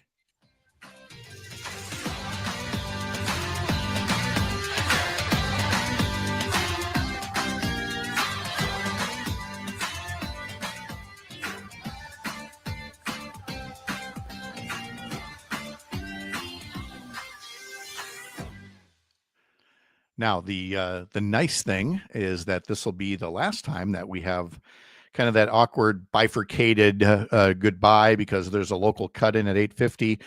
They're getting rid of the local cut-in at 8:50. They're moving it to 6:50. So now we can just go straight through. If you're happy going straight through, if you'd rather wrap these things up at 8:50, I never want you to feel like this is a hostage situation.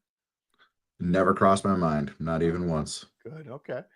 And let's see. Okay, so that's good. And I don't have Kia Vakil tomorrow from Courier Newsroom. So what I'm going to do is, because this is in the local cut-in and not everybody hears it, I'm going to play this one back at 6:30 tomorrow, where I'd normally air Kia. So we're going to do national stuff. Well, first we're going to do the bipartisan group attacking Trump on mail-in voting, and then we're going to go to Texas Dems and go from there. So that's where we're going in 2 minutes and 20 seconds. I'll see you in a bit.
We've got some matinee baseball for you on select stations across the Civic Media Radio Network, specifically Richland Center, Oshkosh, Racine, Park Falls, Hayward.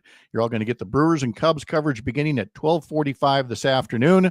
That'll wrap up 5 games in 4 days over at Wrigley Field. The Brewers come home tomorrow to start a homestand. 3 games, Friday, Saturday, Sunday against the San Francisco Giants.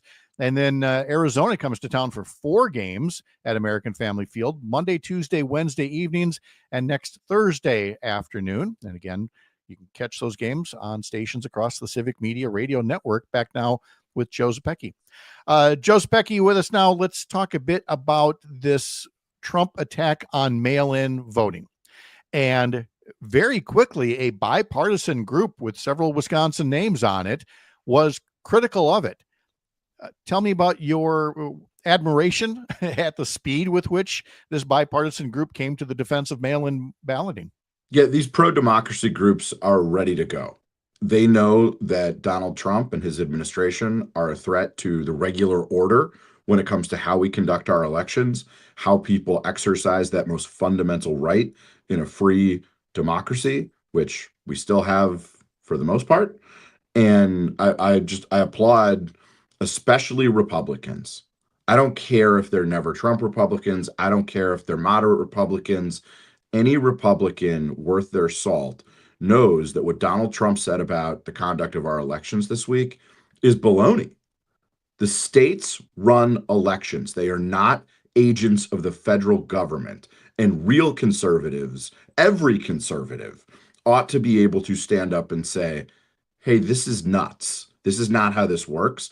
And so to those who have been willing to stand up and say, sorry, sir, we got this. We know how to run elections. My hat is off to them. I appreciate it. It's the hardest thing to do in politics these days is for anyone, left or right, to sort of challenge orthodoxy on their own side. And we should just call it out, lift it up, and applaud it when it happens. So I appreciate those Republicans who are willing to say, we got to protect the right to vote by mail for everybody. And he noted correctly that, let me back up. And it was noted that Trump was incorrect in his allegation that the U.S. is the only country in the world that uses mail-in voting. That's nowhere near true. And again, it was both Republicans as well as Democrats who corrected him on that. And I think the thing that makes it look even worse for the president is that he said it in the wake of, Vladimir Putin, saying that he thinks that mail-in voting leads to rigged elections. Parroting a Putin talking point is still not looked upon kindly in most of the United States of America, as much as Donald Trump might wish otherwise. It's nuts, but the book on Trump is clear. He can be won over very easily by flattery and by telling him what he wants to hear. And that, the reality is that for another 3.5 years or so, we're going to have an American president who's a cheap date and is susceptible to flattery. I wish that wasn't the case, but here we are. Exactly. Same. Well, the Texas Democrats returned back to the legislature, and the Republicans were able to push through new gerrymandered maps. You have California's governor now bringing that up to a vote of the people to kind of follow serve with California's congressional maps. And you have former President Obama endorsing that, calling it the responsible approach, given the era that we live in. My question for you, Joe, was the decision by Texas Democrats to leave, was that any kind of a tactical loss, or was it a win by calling national attention to this corrupt cartography? An absolute win. It has raised the profile of this issue. People understand that this is now a extreme emergency moment for our democracy. And I think it's way more likely that the California gambit works out because of this. And so they did it right. They didn't run away for months and months at a time. I think they ended up gone 10 days, 2 weeks, which drew a lot of eyeballs and attention. And that is the hardest thing to get right now in our information environment is attention. So good on Texas Democrats, boo on Texas Republicans. and yay for Gavin Newsom and California Democrats who are saying, we're not just going to take this. We're going to fight back. And I think the way that the California measure is structured is exactly right, which it is not doing away with the Independent Commission for Redistricting. It is saying this is a temporary measure to match what Texas is doing for just the next couple of election cycles. And once there's a census in 2030, it will go right back to the Independent Redistricting Commission, which is how this should work. We cannot live in a society where politicians only choose their voters and voters don't really get a choice in who their politicians are. That's not how this works. And so this is messy, this is disgusting, this is gross, but Democrats have to fight back. And in this case, they are. Yeah. And then finally, Vermont Senator Bernie Sanders coming to Wisconsin to campaign for Becca Cook. Does that help burnish her bona fides with the people who think that she might be too moderate, being endorsed by the Blue Dogs and everything else? Does it help her in that sense? Or does it create more confusion with a primary that already has 3 candidates in it? What do you think of Bernie Sanders coming to campaign for Becca Cook? I think it's great for Becca Cook, and it clarifies the choice for Democrats. I also think it's worth noting how broad the coalition that Becca Cook has put together is, because you've got Bernie Sanders coming to campaign. I was listening to leader Hakeem Jeffries. I don't think anybody would accuse Mr. Jeffries of being sort of in the same lane of the Democratic Party as Bernie Sanders. And on a podcast with a national host this week, when asked about the fight for the House, Becca Cook in Wisconsin's 3rd district was the first district that he brought up and talked about. And so I think that ability to sort of appeal across the Democratic Party bodes very well for Becca in the primary next August and in the general election next fall. Joe Zepecki, thank you as always. Appreciate it. Have a great start to the weekend. Go Brewers. There you go. All right. And thanks to all of you for being here as well. Tomorrow, of course, we'll have our week in review panel. My thanks to today's guests and to Brittany Merlot and to Parker Olson and to you for being here this morning. I'm Pat Kreitlow. Have a great rest of your Thursday. We'll see you back here 6 a.m. bright and early here up north tomorrow.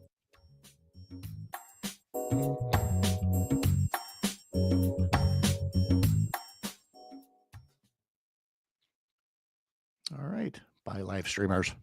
Bye, live stream.